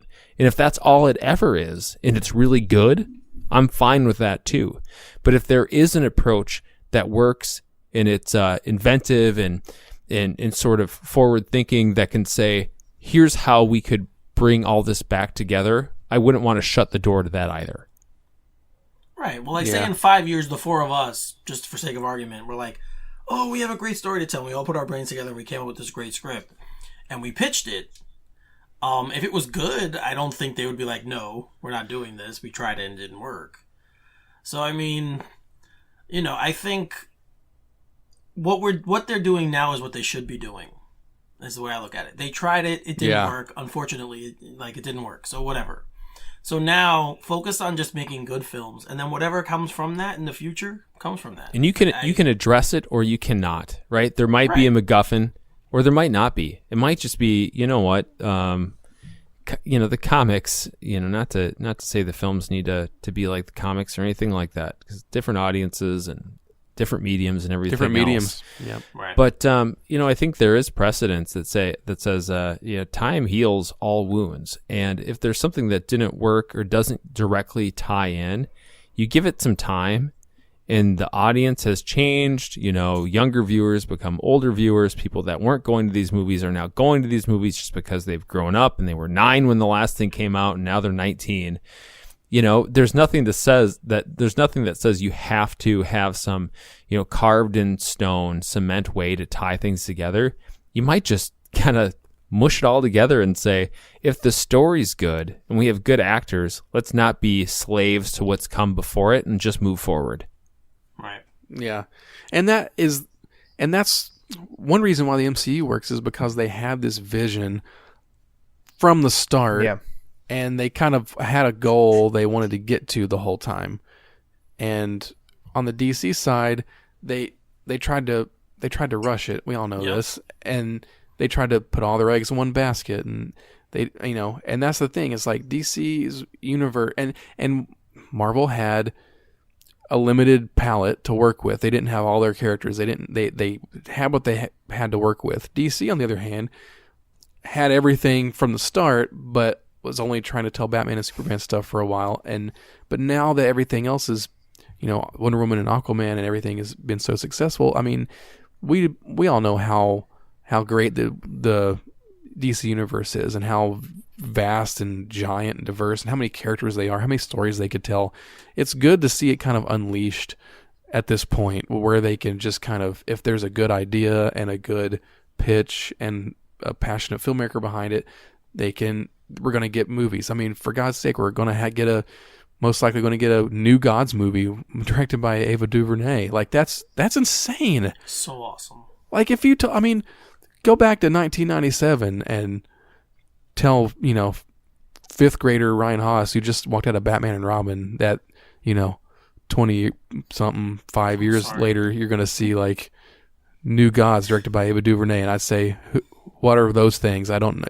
But right. You get the point. I'd say, that's crazy, that we're getting the amount of variety these days. Yeah, man. Back when the biggest tidbit was in Batman and Robin, you got a line about, this is why Superman works alone. And you're like, oh my gosh, they acknowledge there's a Superman. To the point where now there's, a New Gods film in the works. I mean, that is It's incredible. The only thing we don't have is a Superman movie And I think you or Green Lantern. You got to give credit to Marvel too there for showing us that movies like Guardians of the Galaxy can work. You know, that these lesser properties that nobody really knew about except for diehard comic fans actually work. Yeah, and I think you know what Haas was, and I don't know that this was your point, but I think what's in there is also with the limited palette at first. It really, when the MCU got started, it was very focused and very direct. They sort of only had let's not call it B list, but B plus list characters to work with. Iron Man was not a... No, he wasn't, man. He's not Spider-Man the Hulk. No, not at all. He's not Wolverine. He's not one of those. Well, that's the thing. I mean, they didn't have X-Men. They didn't have Spider-Man. But it required the storytelling to be more focused, and it had to be pinpointed. And so you develop this very particular base layer that, you know, once you got audiences to care about the story you were telling with this limited number of characters, and then we're able to add on it bit by bit and expand, that worked for them. You know, doing the opposite of that didn't work for Warner Brothers. Right. So being able to expand now and say, let's take some of the shackles off a Force combined universe and just make really great stories, and maybe some of them won't be really great, and that's fine too. But, you know, if in the future they say, hey, this worked, that worked, this worked, and we have a way to make it all work together, we can come back to it, great, awesome. That means there's more good movies in the future. I don't look at that as a negative. I look at it, if it happens again, based on the trajectory they're on right now, there's going to be a good movie to come, and several good movies to come. And in a lot of ways, like, that's why we're going to get a movie. That's why we're getting movies like Birds of Prey, you know, and the Suicide Squad. That might be a good transition point to move a little way. It's a great transition a point. little bit more away from the Batman now. So the other big news, along with the Batman having a release date, is that we now have a release date and a new title for Suicide Squad 2. So the movie is now called The Suicide Squad. Who knows if it has any relation to The Batman? But the movie is called The Suicide Squad, and it is going to be released on August 6th, 2021. So it's just a few months after The Batman will come out. We will have The Suicide Squad in the same year. So, and the other big news out of this is that when this news broke, last year, that James Gunn, who had been fired from helming the third installment in the Guardians of the Galaxy franchise, the news was that he was going to be writing the script, at least, for the Suicide Squad sequel. You know, he's going from Marvel to DC, and and it was rumored or hinted that, you know, if all goes according to plan, they would try to see if they could get him to direct it as well. And so, along with the news of the title and the release date, Hollywood Reporter is reporting that he is in negotiations to also direct the Suicide Squad, right, and direct it. So that's pretty big news. The other interesting tidbit here in Hollywood Reporter's article is that on the production side of this movie, it says Charles Roven and Peter Safran will produce the feature, with Zack Snyder and Deborah Snyder acting as executive producers. Yeah, I don't know. Yeah, I caught that line too. I thought it was a little interesting. It was a little bit buried, but yes. Yeah, but it was the thing they mentioned last. The other thing is that they said that they are expecting it to, it's not being labeled as a direct sequel, but as a relaunch of the franchise. And so when you say relaunch, especially in comic book terms, that is like not a reboot. It's not like a whole new thing. It's in the same universe, but it's they can take what worked and they can keep it. They can. Well, something would have to carry over for the Snyders to stay attached, though, right? I would think so. You would think, but that doesn't. Again, executive producers don't. It doesn't mean a whole heck of a lot. The title doesn't mean as much as I think a lot of people look into it as, regardless of what some movie trailers say, brought to you by the team that brought you but that I mean, other movie that you like. It's not like they're just grabbing names and throwing it on there. So there's got to be something.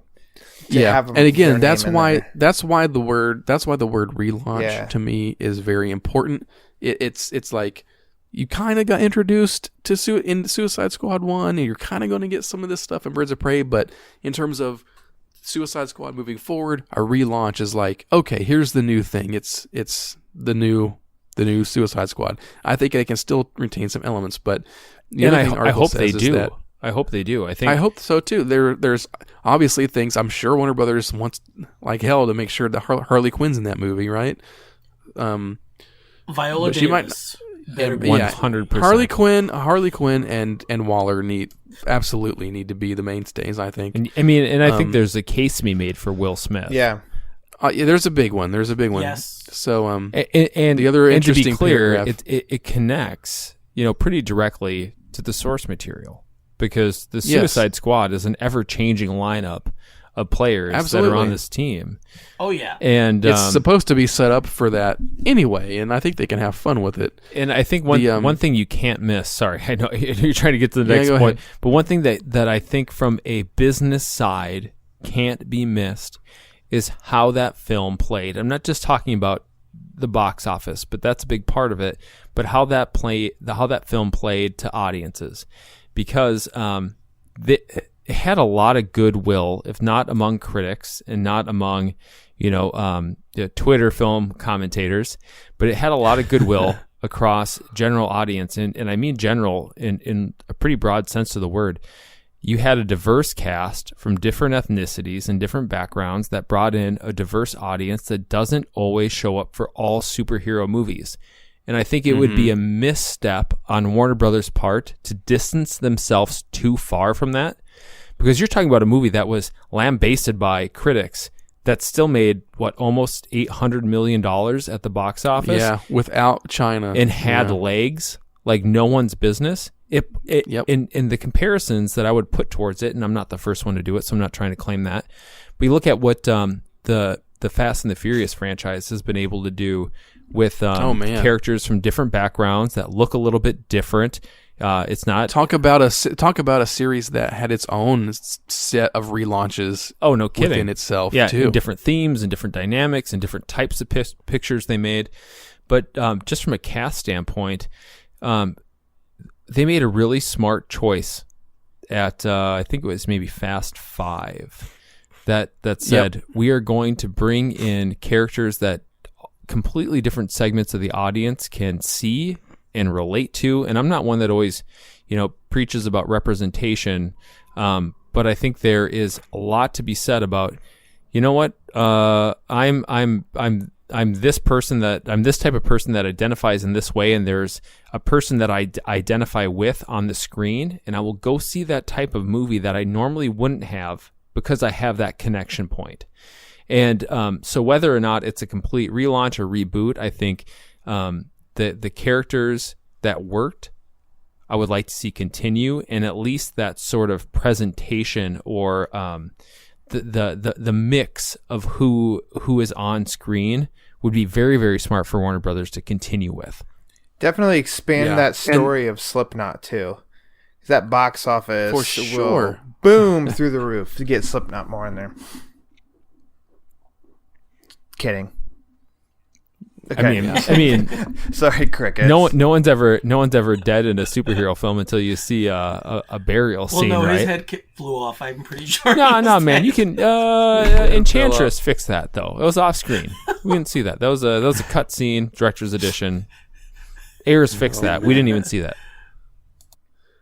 But so to that point of the characters and things like that, the other interesting paragraph in the Hollywood Reporter for this article says that sources say that Gunn's focus is to take the franchise in an all-new direction with mostly all new With a mostly all-new cast of characters and actors, sources also say that the project is also very much rooted in Gunn's vibe, as seen in the Guardians movies.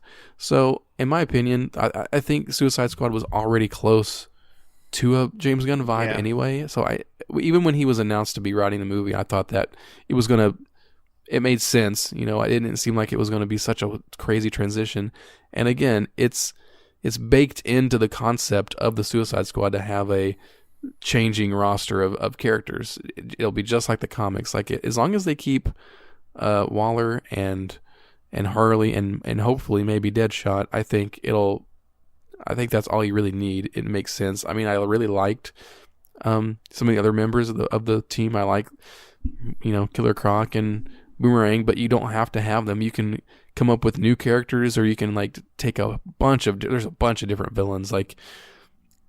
There's all kinds of other crazy Batman villains that have been part of the Suicide Squad. You've had Poison Ivy, you've had Mr. Freeze. If you even go the Secret Six route, Bane was part of the Secret Six. He could grab some people from the Guardians movies. You could grab Dave Bautista and make him Bane. You could do all kinds of crazy stuff with casting and with the characters. I think if they draw in one big name too, that kind of can pave the way, because general audience doesn't know who Deadshot is, but it's Will Smith is in this new DC movie. That kind of paves the way of I don't know, you get that named actor in to be some obscure villain, and then the rest can just that's how you can bring in other unknowns with not as well-known actors and stuff. And as much as people rag on that film, it made money. So it won an Oscar, for God's sake. The Oscar-winning Suicide Squad. Yeah, that's a legit thing too. It for me, as I think about what the approach could be, the line in there that I was a little bit surprised by, based on knowing Gunn was writing the script and had the potential to direct, was that they called back directly to Guardians of the Galaxy, because Suicide Squad, in its different iterations, has been a bit more visceral, a bit more dark, and Gunn has that in his repertoire, in spades. Yeah. You look to where Gunn came from in some of his lower budget horror films, Slither. He's got those chops. He could go in that direction too, and still bring elements of the humor that we saw in Guardians, and make something that is a little bit more familiar than what we saw in Suicide Squad. I think Suicide Squad, outside of the last act, did a really good job representing what we know of that book in those characters. Not necessarily all that intermix of characters, but what we've seen from that storyline, in the comics. But it wasn't what the first trailer looked like, and the editing, all of that plays into it. But Gunn could come in and draw on some of his previous history while bringing in elements of what he's done more recently, and kind of flesh that out a bit, which could be really interesting. So the direct line about his style in Guardians of the Galaxy threw me off just a little bit, because I was kind of in my mind, right? It's always the classic mistake, kind of building up what a James Gunn Suicide Squad movie could be. Yeah. And it was less Guardians. It was a bit of Guardians, but a little bit more of his previous history. And I think you can interpret that line as that personally, because it's his vibe as seen in the Guardians movies, as in it's part of it, but it's not like it's the whole thing. And of course, it's just one sentence in an article. So I think there's a lot he could do with the franchise and with the story and stuff. So it'll be interesting to see how much. And I don't think he would want to just repeat himself and make a Guardians of the Galaxy clone. You know what I mean? So it'll be interesting, especially how he exited that property, right? Exactly, it might be something from a personal standpoint where it's all right, well, cool. You don't want me to do this. I'm going to go do this other thing, and it's going to be even more me. Yeah, exactly. So, does anybody else have any thoughts on the Suicide Squad? The only other thought I had was when you brought up, and I think you and I were texting earlier, or maybe it was a tweet I saw of yours, the Batman, the Suicide Squad. Yeah. I'm waiting now for the Green Lantern Corps and the Last Son of Krypton. Man, that would be great. If we want to run with Getting the last two. if we want to run with the theme, Just forget it. The last two are not happening. Ace, the Bat. I know. Yes, The Booster Gold. the Wonder Twins. That one should happen. Yeah, man. Yes. Someone has to be able to make the Wonder Twins cool. I'm sorry. What was it? So it's Yes, someone has to be able to make them cool. no. Before we get to the Wonder Twins, we'd have to do the Marv and Wonder Dog. and Wonder Dog, and what was her name? Wendy. The Marv, Wendy, and Superdog. But before that, it's Wonder the Dog. Batmite. Yeah, the Batmite. Yes, absolutely. Maybe the Wonder Twins would be better on. Maybe like, that's the Chris Nolan's next DC movie. The universe. Batmite. It could be. Oh God. Oh Jesus. Although there are segments of Twitter that Where are we are going? convinced that it will be the Green Lantern Corps, which I don't buy into that. But if Nolan wanted to do a Green Lantern Corps movie, I mean, my tickets are already sold. Never in a It doesn't seem million like his- billion No. years. Yeah, it He's doesn't going to seem be like- directing the James Bond. Yes, Yeah. It doesn't seem like something he would do at all. and doesn't have a But- need to do. Well, no, I mean he can do whatever he wants. He's got that cachet now. Doesn't matter. He can do whatever movie he wants in the studio. Be like, sure. So, but I don't. I can't see him doing another superhero movie where he has to talk about things from another planet. It would be like Please, he bailed on Man of Steel in my eyes. We're not going to get into that, but to me, No, bailed on he Man was of never Steel, going so- to. He was never going to direct that movie. no, but he could have if he wanted to. Like the studio, But he didn't want No. to. Yeah. and I think just to tie this off, we don't need to spend a bunch of time on it. It would be similar to me as Martin Campbell directing Green Lantern. Like this is not necessarily your skill set. I would much rather, as much as I prefer Martin Campbell James Bond to Martin Campbell Green Lantern, I would just as much, if not more so, prefer I Chris think Martin Nolan. Campbell Zorro. Oh my gosh, such a good movie. That's one of the, really one of the best. Antonio Banderas and Catherine Zeta-Jones and Anthony Hopkins, it's a really good God. cast, and Saying the names makes I've just got chills. it's a great movie. It's a really great movie. But as much as I prefer Martin Campbell 007 to Martin Campbell Green Lantern, I would more so prefer Nolan 007 to Nolan Green Lantern Corps or whatever. So Oh yeah. He did Interstellar, which has elements of sci-fi. So who knows?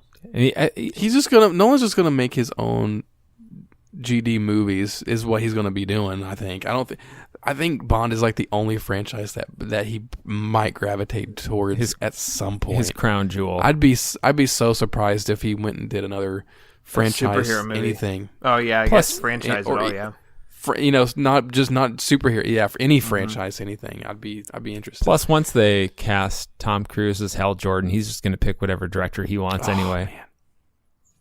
Yeah, it's going to be a McQuarrie thing. I don't know. I mean, if Tom Cruise is going to be doing 2 more Mission Impossible movies, I don't know if that's going to leave much Yeah. time for a Green Lantern Corps. I mean, at least He's only a part of the movie. and if he didn't have to shave any sort of mustache to do it, I mean, that really opens up doors.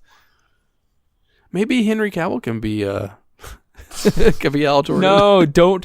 You know what? If I have What kind of a world would that be? If I have to embrace the reality of no more Ben Affleck Batman and really put the nail in the coffin for no more Henry Cavill Superman the same day, it just might be too much for my nerdy little heart to absorb all at once. I kind of feel like Didn't we already go through that? how though? some of those No, people I know, were the today writing's with on the wall. today with the Affleck news. I think I'm that way a little bit with Cavill. I've got that little bit of hope of maybe, just maybe, though I know it's probably not going to happen, but maybe. I will say the this. the biggest barrier to that is like to actually get Warner Brothers to say that they care about Superman. Yeah. They're going to make More a than Superman movie. Supergirl. You have to have that before you can even fathom that somebody returning to the role. Like it's awful. It sucks. he it clearly does. loves the character, though. He Yeah. totally does. Oh, for and I sure. think the biggest challenge, and I would say, I would love to have this discussion, not here necessarily, but at some point in the future. I think it's harder to cast Superman than it is to cast Batman, because Well, he doesn't wear a mask. Easily. You take the mask out of it, the character itself, you need someone that can portray it well, and also not have to be, in my mind, overly nuanced, because what we're used to seeing out of really good actor depictions of characters, it's like, there's all this angst and inner turmoil, and you get the motivation. And to me, Superman's motivation has always been just being a decent person. Take the human element out of it. Just his best interpretations have, at least. Yeah, like it is someone who knows himself, that is grounded in his upbringing, that has a strong moral compass. It doesn't have a lot of the angst that that allow actors to really dig their teeth into some of the meatier roles. Like, that's tough, because you need someone that can portray it on a surface level, but also bring depth to it without trying to overly complicate the character into something that doesn't resonate with audiences really well. Fair. And I think Cavill could do it. So, I mean, I know it's sort of hope against hope, but I do sort of still have a small burning flame inside of me that says maybe, just maybe he could come back. Well, Zack Snyder said that was his original goal, is to have him at the end be the Superman everyone loves. And I want that movie. Yeah. I want that movie. And he did. Very, very and according much. to the way that BVS started, apparently he was for the time between Man of Steel and BVS. We just didn't get to see it. We just didn't. We didn't see him save we went that from cat. the smile. We went from the smile at the end of Man of Steel, where he was awesome, and it was like the most deservedly earned smile from a character probably in any movie. Welcome to the Planet. We went from that to like he was the Superman everybody loves to BVS, and what a gut punch! I that just is. had to save this factory full of people in Mexico, and boy, is it a bummer. Like, come on, man, smile. he was. Anyway, That's direction, but let's not go there. I don't want to kick the man when he's down, so let's just move on. the man apostrophe man. Super is silent. So, so we have all this Batman and Suicide Squad news. And what's crazy is we're about to talk about some Birds of Prey stuff. It's a crazy news day when you get a first image and first footage of a Batman-related film that's in progress, and that's like the 59th thing on your agenda to talk about in a day. Man, that really shows how much crazy news we just had. So, Birds of Prey and the Fantabulous Emancipation of One Harley Quinn is now filming. It comes out next February, and which is crazy. I mean, we're going to get Shazam, then Joker, then Birds of Prey, and then Wonder Woman 1984, I believe, is the release schedule. So, the first thing we got was a first image tease from Margot Robbie on Instagram, where we saw Harley Quinn with the peace sign saying "Miss Me," and that was quickly followed by a teaser clip. It's called the "See You Soon" teaser clip, and that was a very quick thing that had you got to see Harley, but you also got to see very quick snippets of most of the main cast. You got to see Black Canary and Huntress and Renee Montoya and Cassandra Cain and Black Mask, Romasianis, and Without the mask. I think one of the without the mask, if he even has one at all. And you also saw Zaz, yes. So what'd you guys think of this? I thought it was really cool that I write in the same vein as Joker, like these initial, hey, we're filming, hey, here's something cool to get you kind of excited about this movie. I thought it was fun, and I thought it was cool to see Harley Quinn again, and interesting to see all these new interpretations of the characters. Visually, it's very obviously you can tell it's got some DNA from Suicide Squad, but it totally looks unique in and of itself as well. So, I don't really know what to make of this movie yet, but I'm excited to see how it turns out. Yeah, personally, I look at it from two different standpoints. And the first one is, where I always start is as a fan. And what did I just think about it as a fan? And I was thrilled to get, an early look, like to the point that we are at a period of time where a movie can just start filming and get a glimpse of what the characters are, what they look like, without having to have enough of the movie film to release a trailer. When you think about, and we've talked about this at some point, the Batman 1989 trailer was fairly incomplete. Lacked a lot of sound, but most of the filming had been completed, and it was here's a rough look at what you think this movie is going to be and some of the story beats. To the point now, almost 30 years later, where this movie's been filming for a day, and here's a minute and a half we can give you as fans to get you excited and get you hyped up and give you a little bit of a flavor of what's going on. From a fan standpoint, I thought that was really cool. From someone that looks at, the business side of the world, I thought it was really good from a marketing standpoint because you've got runway to build anticipation. You are not too far away from people being excited about what they saw for those that really liked Suicide Squad, in particular the Harley Quinn elements of Suicide Squad, to tie back into that where you're not allowing some of that anticipation to fade or the excitement to fade. I thought it won on almost all fronts.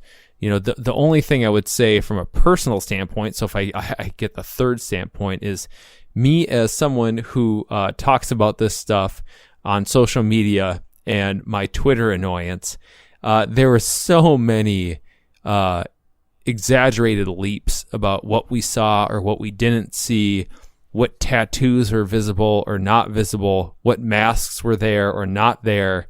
Not just Black Mask, but Huntress as well. That it gets a little bit of the spin going maybe a little bit earlier than I would ideally want personally, just as Garret would want to see. But on the other two aspects, I thought it was a home run in both areas. Everybody that's excited about this stuff, that's really into this stuff, dives into all the minutia so quickly, it can start to form notions a bit prematurely. That part is a bit annoying to me, but I 100% understand why it was the right move for them to do as a production team. To me, all you needed was a little bit of Harley Quinn, and that would have been fine, I think.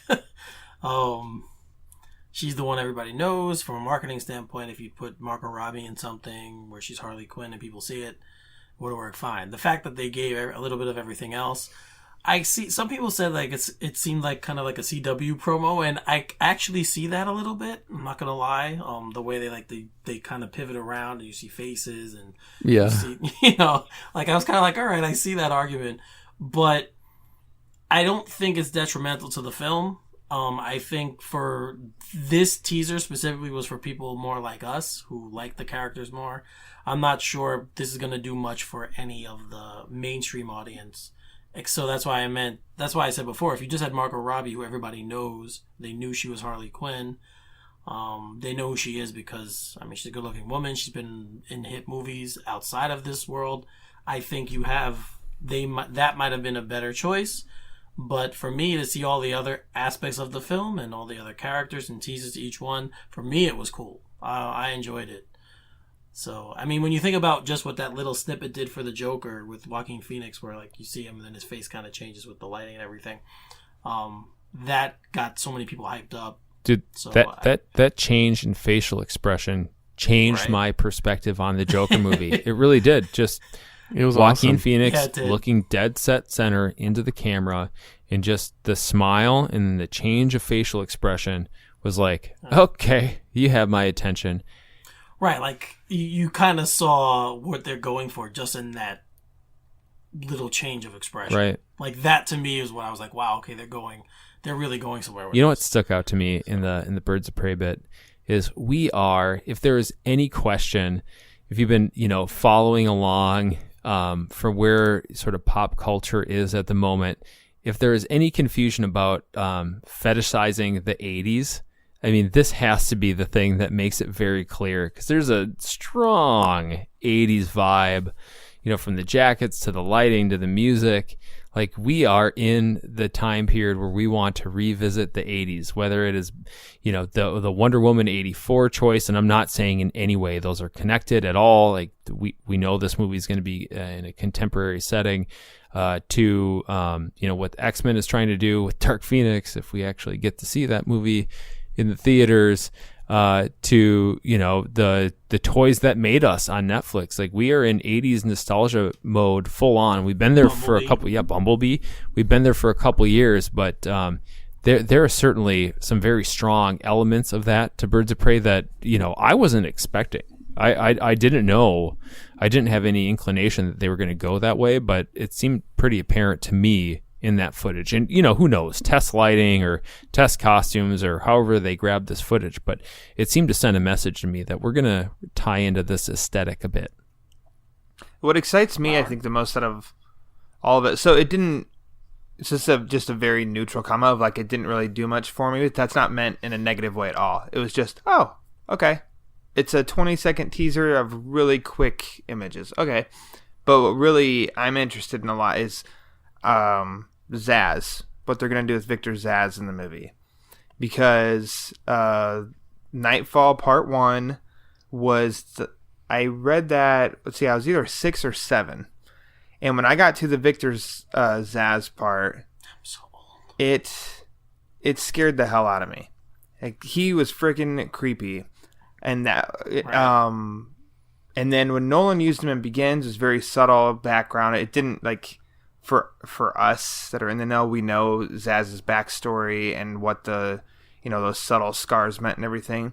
And I just kind of get an impression of, like, so what are they're bringing him back in again. How bonkers are they going to get with him? And the fact that they had the guy, like, bleach his hair blonde, I'm like, okay, well, that's a big hint. So no, he's not. I mean, it's Harley Quinn's movie, and then Huntress and Black Canary. It's like definitely a girl power movie, and I'm sure, of course, it's exciting to see what they're gonna do with that. But I'm just, for some reason, I'm attached to what they're gonna do with Victor Zsasz. So I don't know, the teaser. It was fine. I'm excited to see when they can put together, like, when they have footage that they want to release and show us.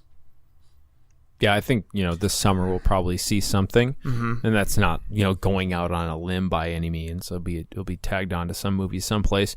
But I think the Victor Zsasz thing is, will be very telling.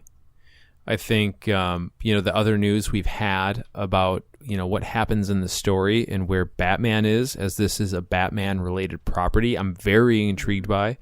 Because at the same time, we've gotten all the news that we talked so long about with Matt Reeves' The Batman. We also know that the Batman exists in the world of Birds of Prey. And is it the same Batman? Is it a different Batman? We're going to know, some of that, I'd say sooner rather than later. And maybe it's the ace they keep up their sleeve a bit. But, as we get further along in this movie and in the content that they release for it, I think it could give us a better picture of is this is Matt Reeves' Batman the Batman we've seen before, with some fudging of timeline and erasing some story points and just sort of Frasering it, as our mighty captain is fond of saying, or are they completely separate? Because this is a world that exists within the world we've seen.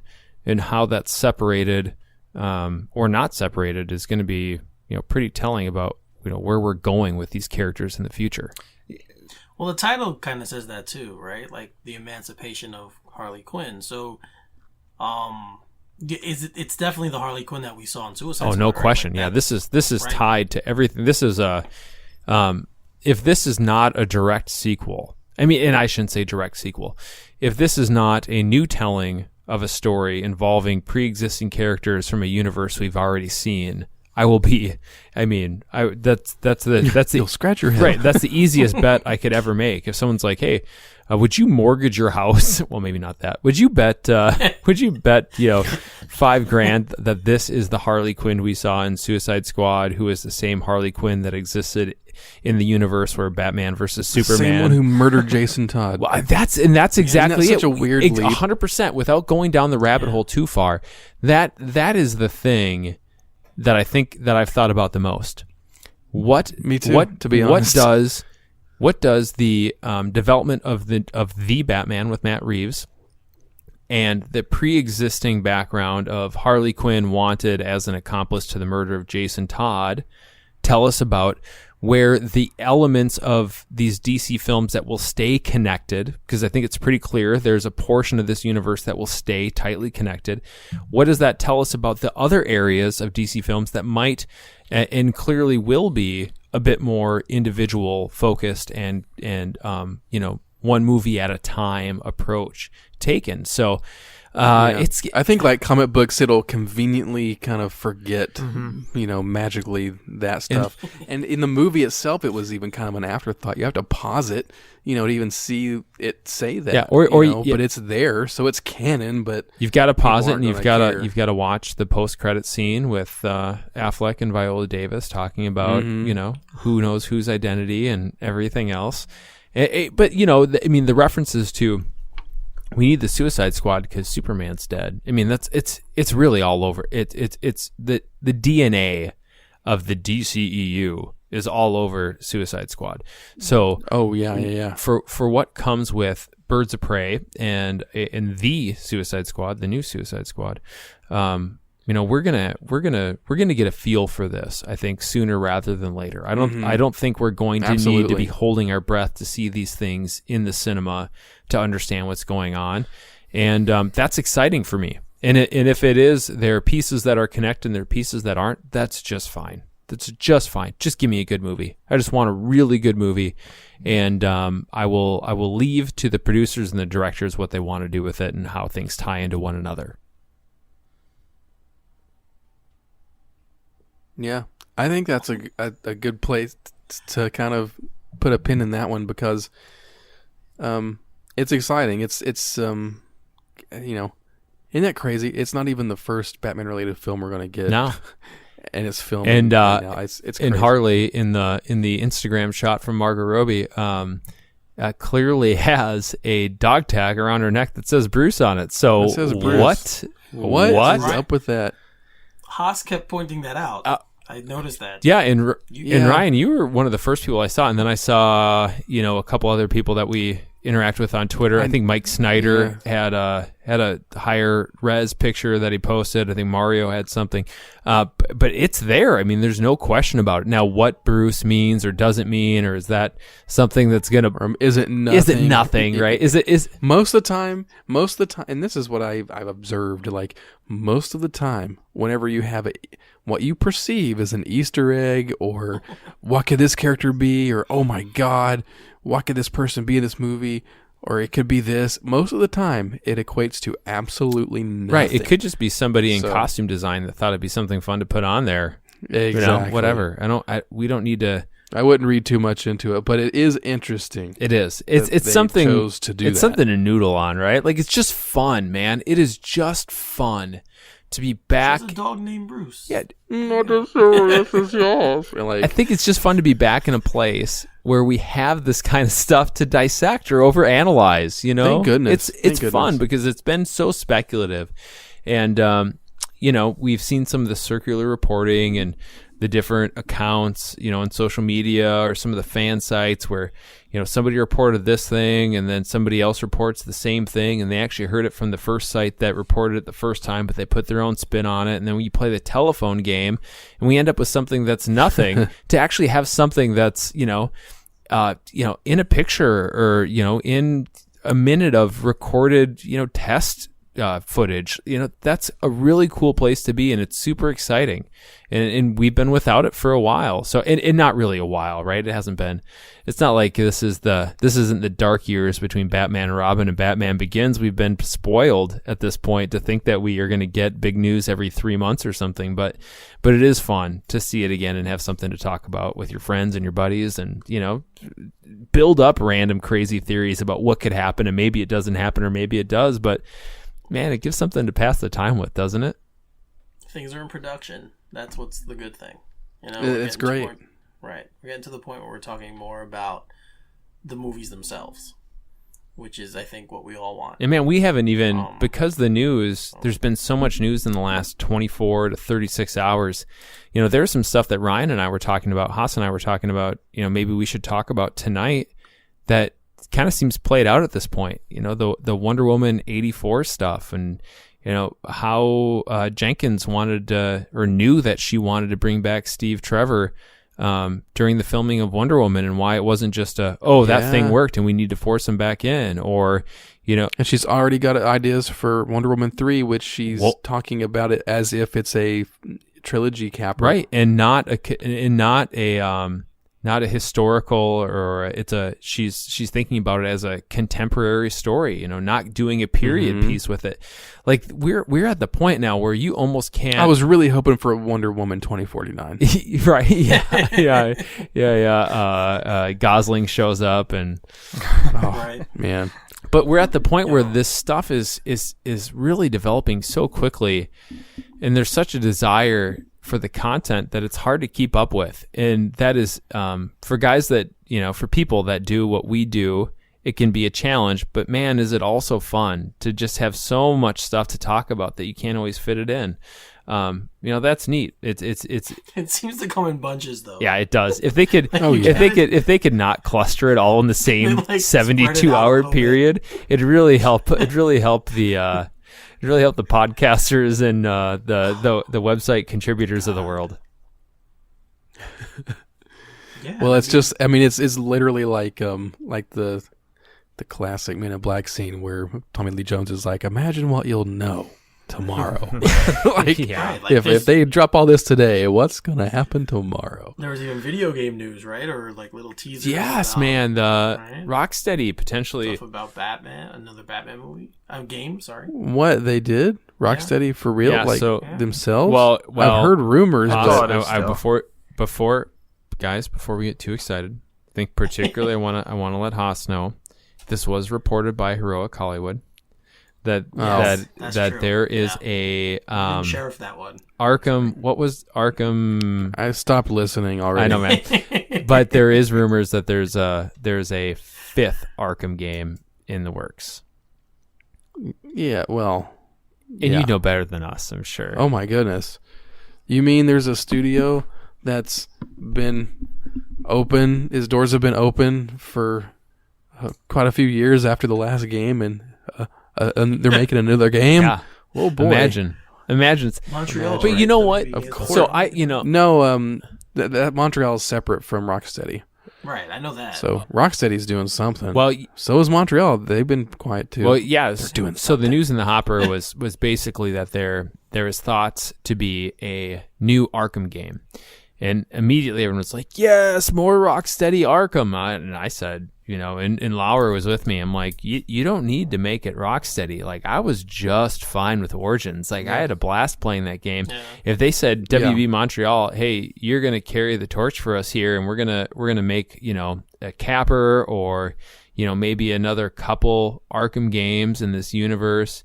And you guys, you talking about that Wally Winger interview, man. If they've got the cast of talent that wants to come back, and the gameplay, and the foundational blocks are all there, like, just make more of those. I want more. I want more of those games that exist in that universe that tell a continuation of that story, because it's so good. When we think about Reeves in a noir-driven, detective-driven story, Haas, you probably said an hour and a half ago now, that doesn't always mean that there isn't action. Or, sorry, Lauer, it might have been you too. Yeah. Like, I think the Arkham games are a great example of it, because so much was driven in the solve this puzzle, right? Yeah. Observe, detective mode. Observe. It has a literal detective exactly. mode. Observe your environment. Pick up clues. Piece these things together. Oh, and guess what? Killer Croc is mutated. Now he's trying to eat you too. So, like, the action, it can feed into those action scenes. It doesn't just have to be, sort of cerebral and a bit intellectual. Those two things can coexist, and the Arkham games are a great example. Yeah. The Arkham games are. That's the reason why they've been so successful, is that they they did what we want the movies to do. They got to do their own thing. They got to kind of reinvent the wheel and explore the characters in a new way in the medium they're in, and they just did a great job with it. And that's what you hope that anybody working on a creative endeavor has. And when you do have that, I mean, it's going to turn out great, hopefully. But I guess the last thing I want to talk about, the show's already pretty long, but there's so much great DC content to talk about. The last thing I want to talk about isn't Batman related, it's Superman related. The Reign of the Supermen animated feature just came out on it's been out on digital for a few weeks, and there was the early screenings, the double screenings with the Death of Superman, but it came out on Blu-ray this past Tuesday, and there was also the premiere. So I want to talk about that just a little bit before we go, see what you guys thought of the movie, and I wanted Eric to talk a little bit about what he got to do for BOF, which sounded quite fun. Yeah, well, first of all, I saw the movie, I want to say about a week and a half ago now, and then I watched it again a couple days ago. I thought it was really good. It's based on the comic arc, but it's not completely faithful to it, and they changed some things up, and in a good way though, right? Right, yes, in a very good way, and they added some stuff, and it was. I was wondering how they were going to close it, because Death of Superman was so good. I loved that movie, and I thought that movie was so good. So I was like, how are they going to go about this with the Reign of the Supermen? And I thought it was great. I thought all the voice performances, the vocal performances were great. And it just really wrapped things up nicely for me. And the stuff they added, I liked, and I enjoyed it. So, Lauer, what'd you think? I thought it was good. Did you write a review for BOF? You did, okay. yes. I thought it was good. I also, as I say in the review too, I'm kind of a purist with some of my superheroes. So, like, if it's not Clark Kent behind the S, then I'm kind of like not interested. So obviously, I know of the Death of Superman, but I never knew how it played out. I didn't know where this movie was gonna go because I didn't read the comics, so I had no idea. Yeah. So that at least to me was kind of like good, but also I could be a little uneasy. But as the movie went along, it was some good action and stuff, and I was interested in like Lois, but as far as like the other characters, I didn't attach to them too much. And so by the end, it was just, I'd realized it was I'm waiting for Superman to come back. Yeah, this is some cool stuff to watch, but to me I didn't attach to it too much. And I compared it to in watching or reading something and something trippy is happening, and then at the end it's like, oh, it was all just a dream. And so you're like, oh, well, yeah, it was cool, but it kind of doesn't matter. And in the end, for me, with Reign of the Supermen, it was just kind of like, yeah, there's some cool stuff happening, but it kind of didn't matter because Superman came back and saved the day. So, I mean, it sounds like a very negative view on it, but it's also how I watched the movie.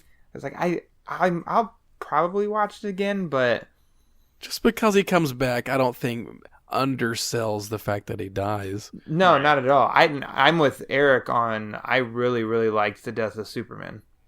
I thought that one was really good, and so it had me hooked enough to know, like, yeah, he's coming back. I want to know how he comes back, and that interests me. And then how he did it didn't do a whole lot for me either. I don't know how comics accurate it was or not. What did you... I think it was fairly accurate to it, but I was going to say, now that you've seen this, like, this is obviously a direct inspiration for what happens in BVS and Justice League. What did you think of this story of Superman's death and resurrection compared to what we saw on film? I mean, the cartoon version was... it's kind of an unfair comparison. Well, no, I mean, there are two movies and they both resurrect Superman. If funny enough, the live action one is sillier than the cartoon, which I think is kind of strange to say, but I mean, it's true. But But yeah, in the end, and which I don't know if we were talking about this before we started. For some reason, Rainn Wilson did not bother me as Lex in the last one, and he annoyed me in this one. And I was just on the opposite. Yeah, that's I great. I'm glad that we had that differing opinion. It's just kind of like, what about it had us both flip our opinions, but in the opposite way? Yeah, I don't. It's tough to say because I can't, thinking back on it, find any major differences in his portrayal of Lex.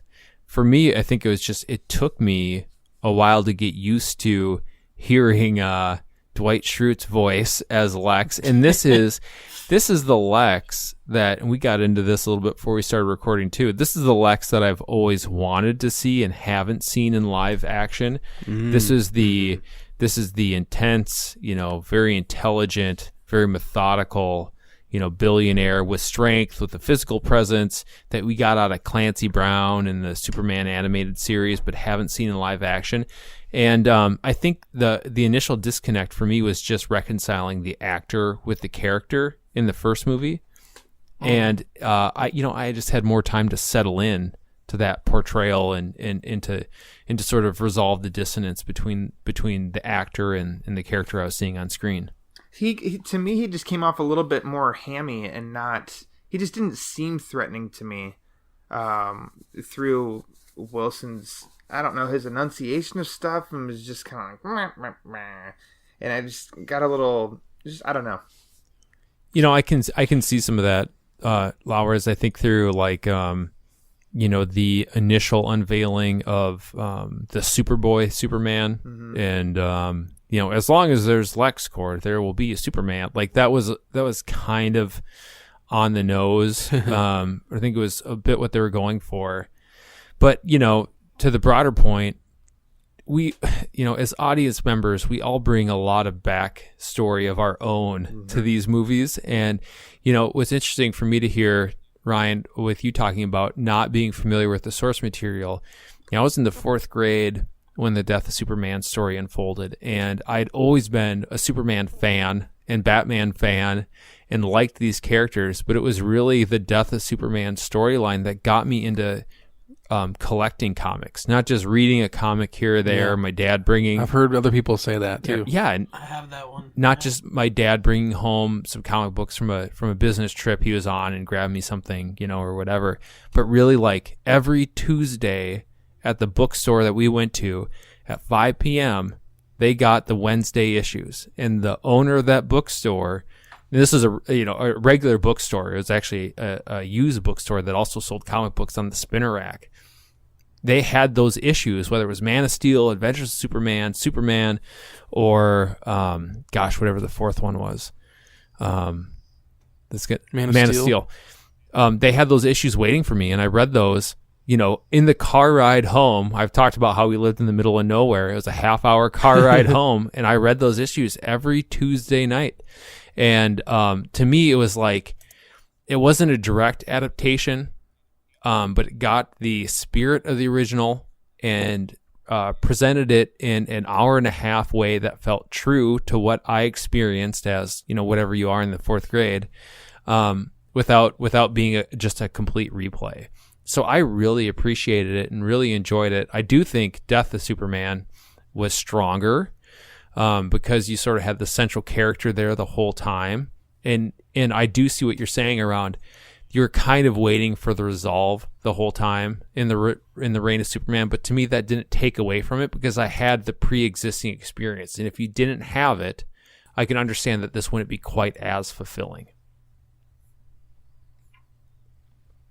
Yeah, I agree. I think that to me though, I liked the way that it all unfolded because he's coming back. I mean, that's part of the story, and for me, it was more on the lines of like I want to see what they do with the new characters because it's really an exploration on like what happens with, and again, they got to use a lot of the Justice League characters that they didn't get to use in the comic book version. You actually get Batman, and a lot of the Green Lantern, A-list Justice in Green Lantern, and all these A-list Justice League characters. So you get to see what happens to them and their reaction in a world without a Superman, and then you get these interesting interpretations of the new Superman that come up. And I think what's cool about this is that, in all the years since this story has been in the comic books, those characters haven't just stagnated. They've kind of lived their own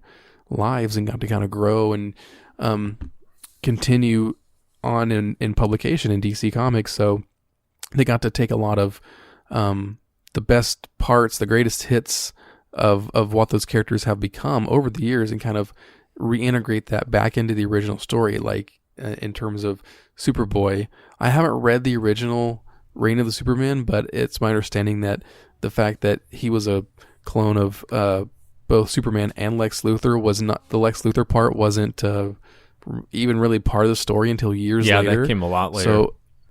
So so just real like nerd question: what was his other part? Was that even part of the story, or was it just he's Superman's clone? It sort of shifted in a couple places, but in the Reign of Superman, so Adventures of Superman with I think it was Tom Grummett that was writing that at the time, or drawing it at the time. Yeah, Jurgens was kind of at the head of everything. He was really just presented as the clone of Superman. Cadmus had taken Superman's body and created this clone, and there was a disruption. I can't remember exactly why, that he was in a gestational chamber that was supposed to age him to 32 or whatever they were depicting Superman from an age standpoint at the time was, but he came out as a teenager, so he had hormones and he was a bit more hot-headed, and he was a bit of the lighter side compared to the other three replacement Supermen. So that really wasn't touched on until later. So it's kind of cool that they incorporated that. And I agree entirely, reading the initial run. So Justice League of America at the time was sort of the B-class heroes. You had Bloodwind and Booster Gold and Ice. Bloodwind, who ends up being Manhunter. Martian Manhunter? Yeah. But you didn't see the classic Justice League lineup in those storylines. So I thought that was, while the new 52 inspired animated movies are not necessarily my favorite from a direction standpoint, like I'd prefer, it kind of comes down to the costumes. But it was nice. It was really nice for me to see Batman and Wonder Woman and Green Lantern and Flash and these characters that weren't in the JLA or the Justice League lineup at the time to be involved, because these were the characters that we know to be Superman's best friends and closest confidants and most trusted teammates. So the emotional resonance, I think, was a little bit stronger in the animated portrayal than it was in the comics, even though the comics were the source material. And what really stood out to me was the scene of Lois and Diana in the diner, both under that was so good. Both under different pretenses. Diana thought they were coming there to grieve together as girlfriends. Lois is there hunting down a story, and they both sort of resolved to this common place, and they, brought in the ice cream trope that they, that DC is really fond of with Wonder Woman, that shows up, whether it's the movies or the comic books or, now the animated movie. But that was such a strong scene that didn't exist in the original. I thought it added an extra element to it that was really, really emotionally satisfying, and I enjoyed it a lot. Cool. Yeah, I mean, like I said, since they were able to take all the best parts of the characters, especially with Superboy, they were able to have that Lex Luthor angle and make him play off really nicely with, Lex Luthor himself in the comic, in the movie. And when you view them back to back, because I got to see this in the double feature, I think they both play very well back to back. Although I think the Death of Superman has a better structured, more tighter focused story. They both flow into each other very well. Like they set up the other Superman in part one pretty effortlessly without it really taking up too much screen time or focus on the story. It just kind of is pretty natural. So the other movie, Reign of the Superman, can pick it up with the ground running, and to have those extra Supermen have their due in in film form, I think is great, and I really enjoyed the movie overall myself. The one piece that I felt was a little bit missing, like what I would say my one critique is, in reading the original storyline, and I don't like comparing it directly to the comic books. I like Bill talks about, I really enjoy the inspired adaptation rather than the direct adaptation. But one of the things in reading that run when it came out, and then there was a really nice omnibus that was released maybe 4 or 5 years ago, 4 or 5 years ago, something like that. Was as that story unfolded, there was real question, at least to fourth grade Garret, as to whether or not either the Eradicator Superman or the Cyborg Superman was the real Superman. Was the real one, and that was probably just the mentality of 10-year-old me not understanding the comic publication industry as well as I do now. But they really played into those characters where, depending on when you were reading it, you thought either it was, something has changed in Clark by dying that has brought him back a bit more brutal as the Eradicator with the visor Superman, or the Cyborg Superman sticking a little bit closer to the pathos of Superman was really the real deal, and this is just how he survived death.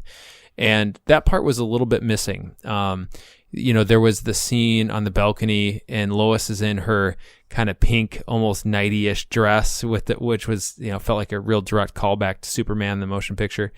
And that was about as close as it got, where you're like, okay, Hank Henshaw is trying to portray the character and humanity of Superman with its limitations because of not having all the memories. But that was sort of the sprinkling of that aspect of the storyline that we got. Were we to have a 2.5 hour animated movie, which we're not going to get, that would have been the part I would like to see included just a bit more. But really that's about as much as I could critique, from my viewing experience. I can talk a little bit about the premiere. Yeah, man. Yes, please do what that. A cool experience. Yes, I went to the premiere, New York City premiere of Reign of the Superman at the Directors Guild Theater in Manhattan on Monday night with Peter Vera as well. We both went, and we were able to red carpet and ask questions of the cast and the writers and the director and producer, and then watch the movie and then watch them take part in a panel. And first of all, it was an awesome experience. Jerry O'Connell, who plays Superman in the movie, is one of the nicest celebrities I have ever met. He was wearing a Superman, like this crazy Superman suit. Yes, he was wearing a Superman suit. It's kind of the ones that you see, like when sometimes for St. Patrick's Day, you see these people got these ones with all these green ones with all these shamrocks and everything. And Jerry O'Connell wore a Superman one. Someone actually asked him about that in the panel, and he said he bought it on the internet. any of us could actually go get it, so he said you could do that. Yeah. But it's funny that Garret brought up two of the scenes, because the writers Tim Sheridan and Jim Krieg also brought up those two specific scenes, the one on the balcony and the one in the diner with Diana and Lois. And they said that those two scenes had to work for the movie to work. They said because, yes, you have all this action and everything else going on, but Lois is really the emotional center of the film. So they said that when they were writing those two scenes, it was the hardest thing for them to do because they just had to get it right. They're like, we had to get those two scenes right or the movie wouldn't have worked. So it was interesting that Garret actually pulled that out too, that he said that, because when he was talking, I was starting to think that as well. I'm like, wow, it's cool that that's what they wanted, and those are the two scenes that he brought up. But no, the experience overall was great. This is the second one I've done. I did the one at Comic-Con too, and that was a lot more condensed. This one was much more of an event, and it was awesome to go and see. I got to interview Rebecca Romaine. I got to interview Jerry O'Connell. Pete got to interview some of the actors. Cress Williams, who plays Black Lightning, he's stealing. Did you guys get to interview him, or you just Pete got a picture with him? I saw. Yes, we got to interview Cress Williams. Yeah. Are we going to see those interviews on BOF Definitely, at some point? When Pete finishes, Pete's editing them, he said. So when he finishes sweet. Yeah, they'll be up.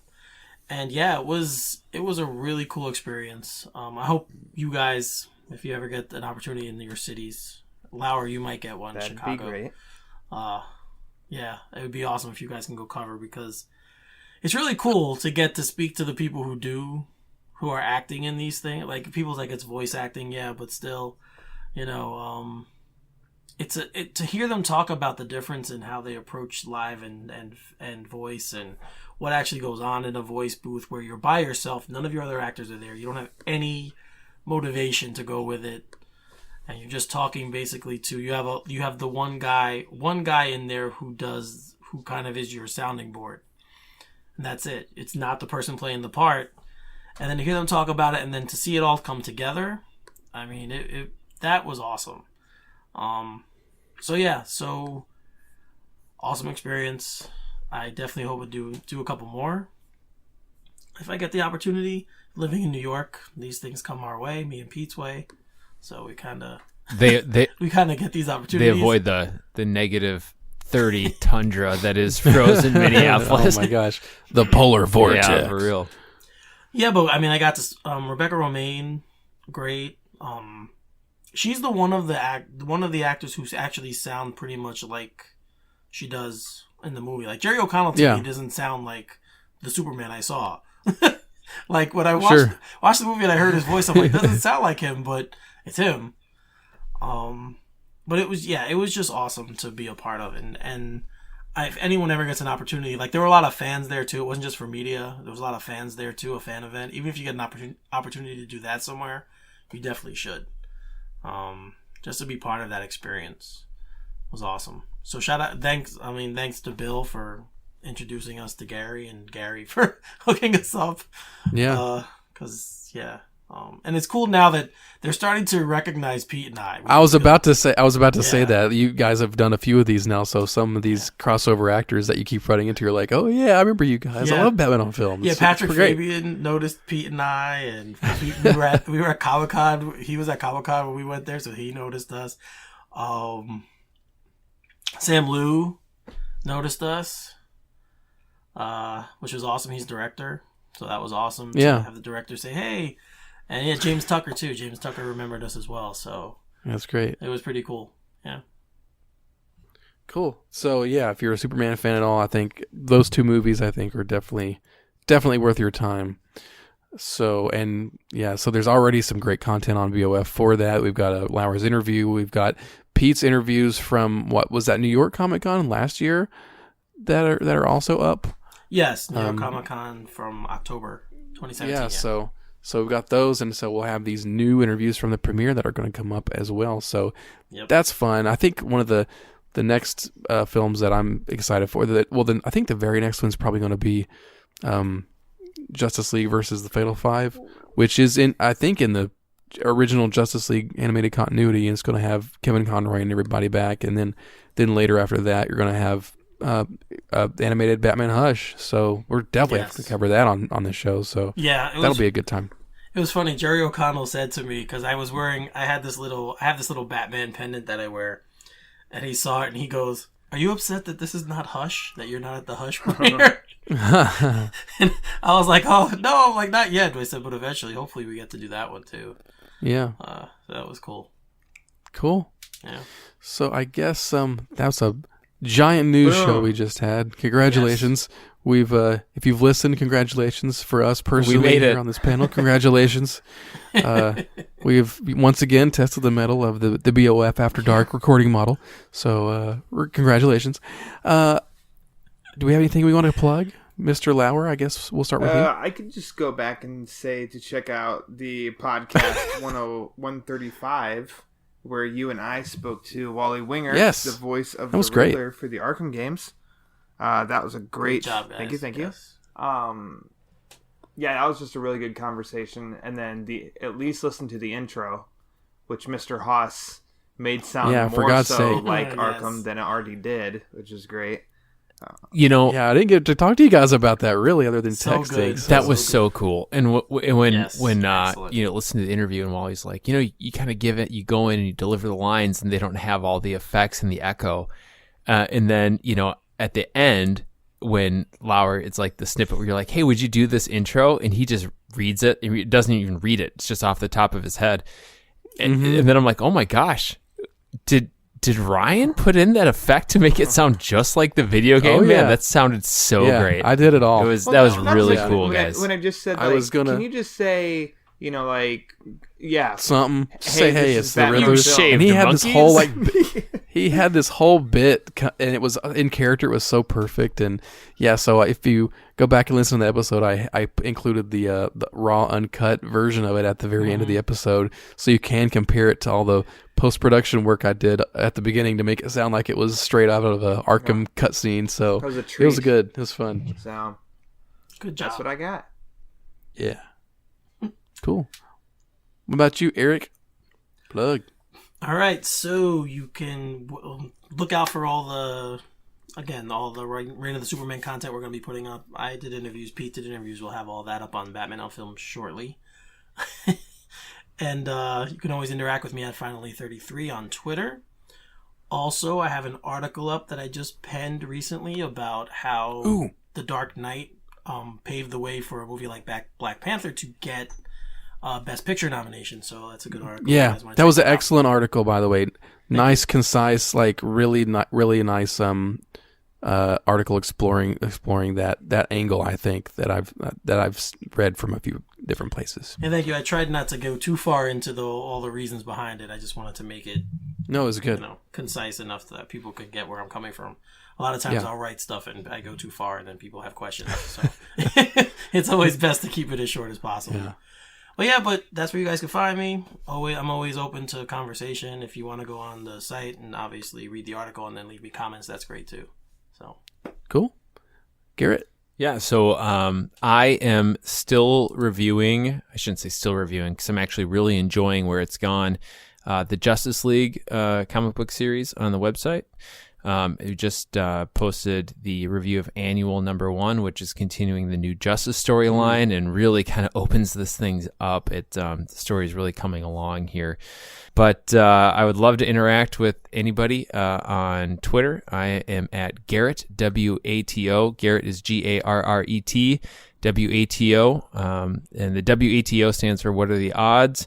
The other thing that I do is fantasy football. So What Are the Odds Fantasy Football is, if you're into fantasy football, our Twitter handle for that is WATOFFB. And, we put out shows around football and, the NFL and stuff we're into that's not comic book related. So if you just like to hear me talk a lot, you could check that out too.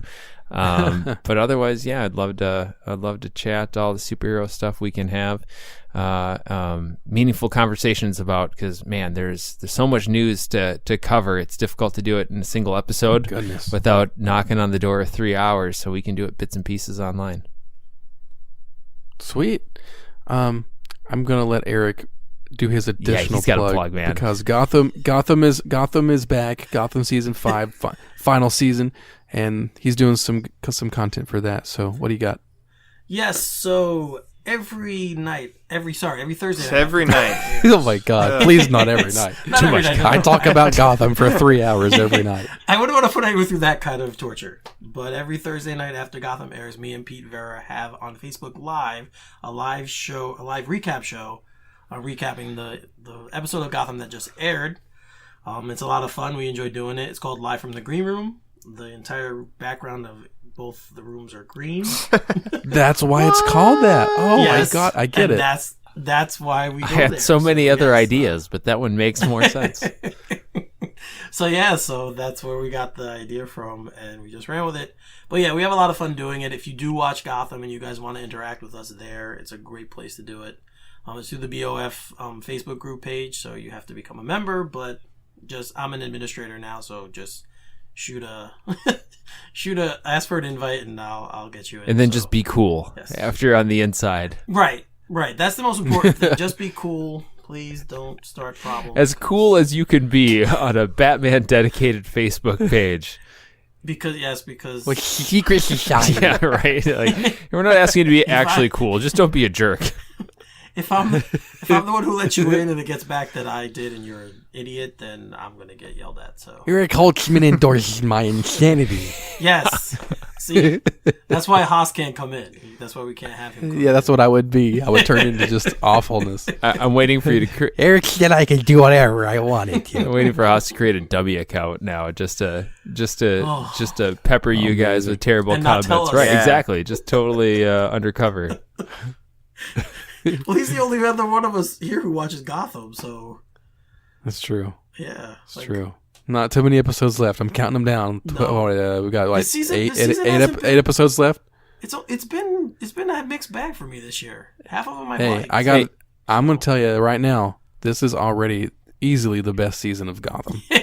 Oh yeah, You're not wrong. You are not when wrong. you can say that this season is a mixed bag, you know that's pretty good for Gotham standards. Yeah, that's true. It has been a Yep. mixed bag for me, but yeah, Ryan is Haas is right on this one.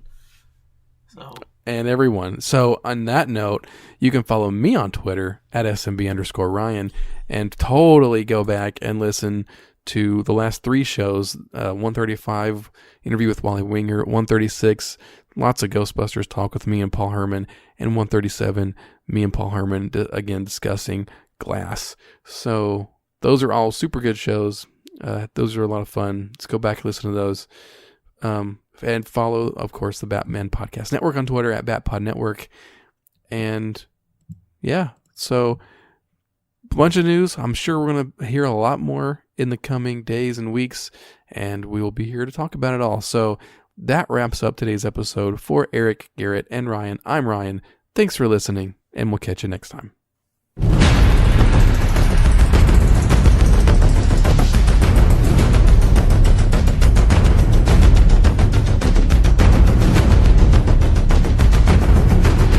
Hey now! You've been listening to the Batman on Film podcast, a proud member and the sponsor of the Batman Podcast Network, BatmanPodcastNetwork.com. You can listen to the BOF Podcast on iTunes, YouTube, Stitcher, Google Play Music, iHeartRadio, Spreaker, TuneIn, and wherever good podcasts like this one can be found. Want to advertise on the BOF Podcast? Go to advertisecast.com/the Batman on Film Con podcast.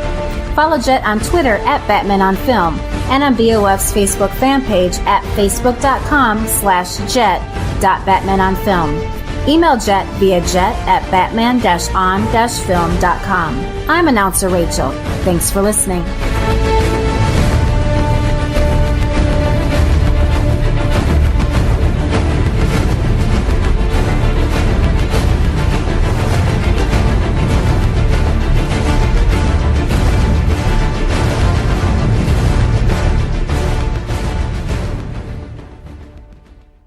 That's Rick talks about his mashed potatoes all the time. That's all I know about Rick. Is his I damn made Rick's mashed potatoes. potato. I made Rick's mashed potatoes for you did? Christmas. Yeah. what's he? Did they come out well? Yeah. All What's right, the ingredient? It's mashed potatoes, but he adds sour cream? sour cream and cream cheese. Well, yeah, that's how you make mashed potatoes. That's But what I makes. also added in parsnips. Yeah, sure, that's So I great. cut some parsnips in. I put garlic. Garlic And garlic. I did that too. I like to add a did little that bit of too. chives. I like to get nuts with it. Yeah, like Yeah. Rick talks about these fantastic mashed potatoes. I'm like, dude, anyone can make mashed potatoes. Just shut up. Let's just keep moving. Step 1: boil the potatoes. Like enough. But your damn And then Rick's potatoes. like, and here's a professional tip: if you use reds, you don't have to peel them. Ooh. We can keep this in, actually, if you want. yeah. Podcast. We're 14 minutes into pure bullshit. Only if you have. Have this be the intro, and then like at 14 minutes, that's when the music starts. Yeah, it's like the longest cold open ever.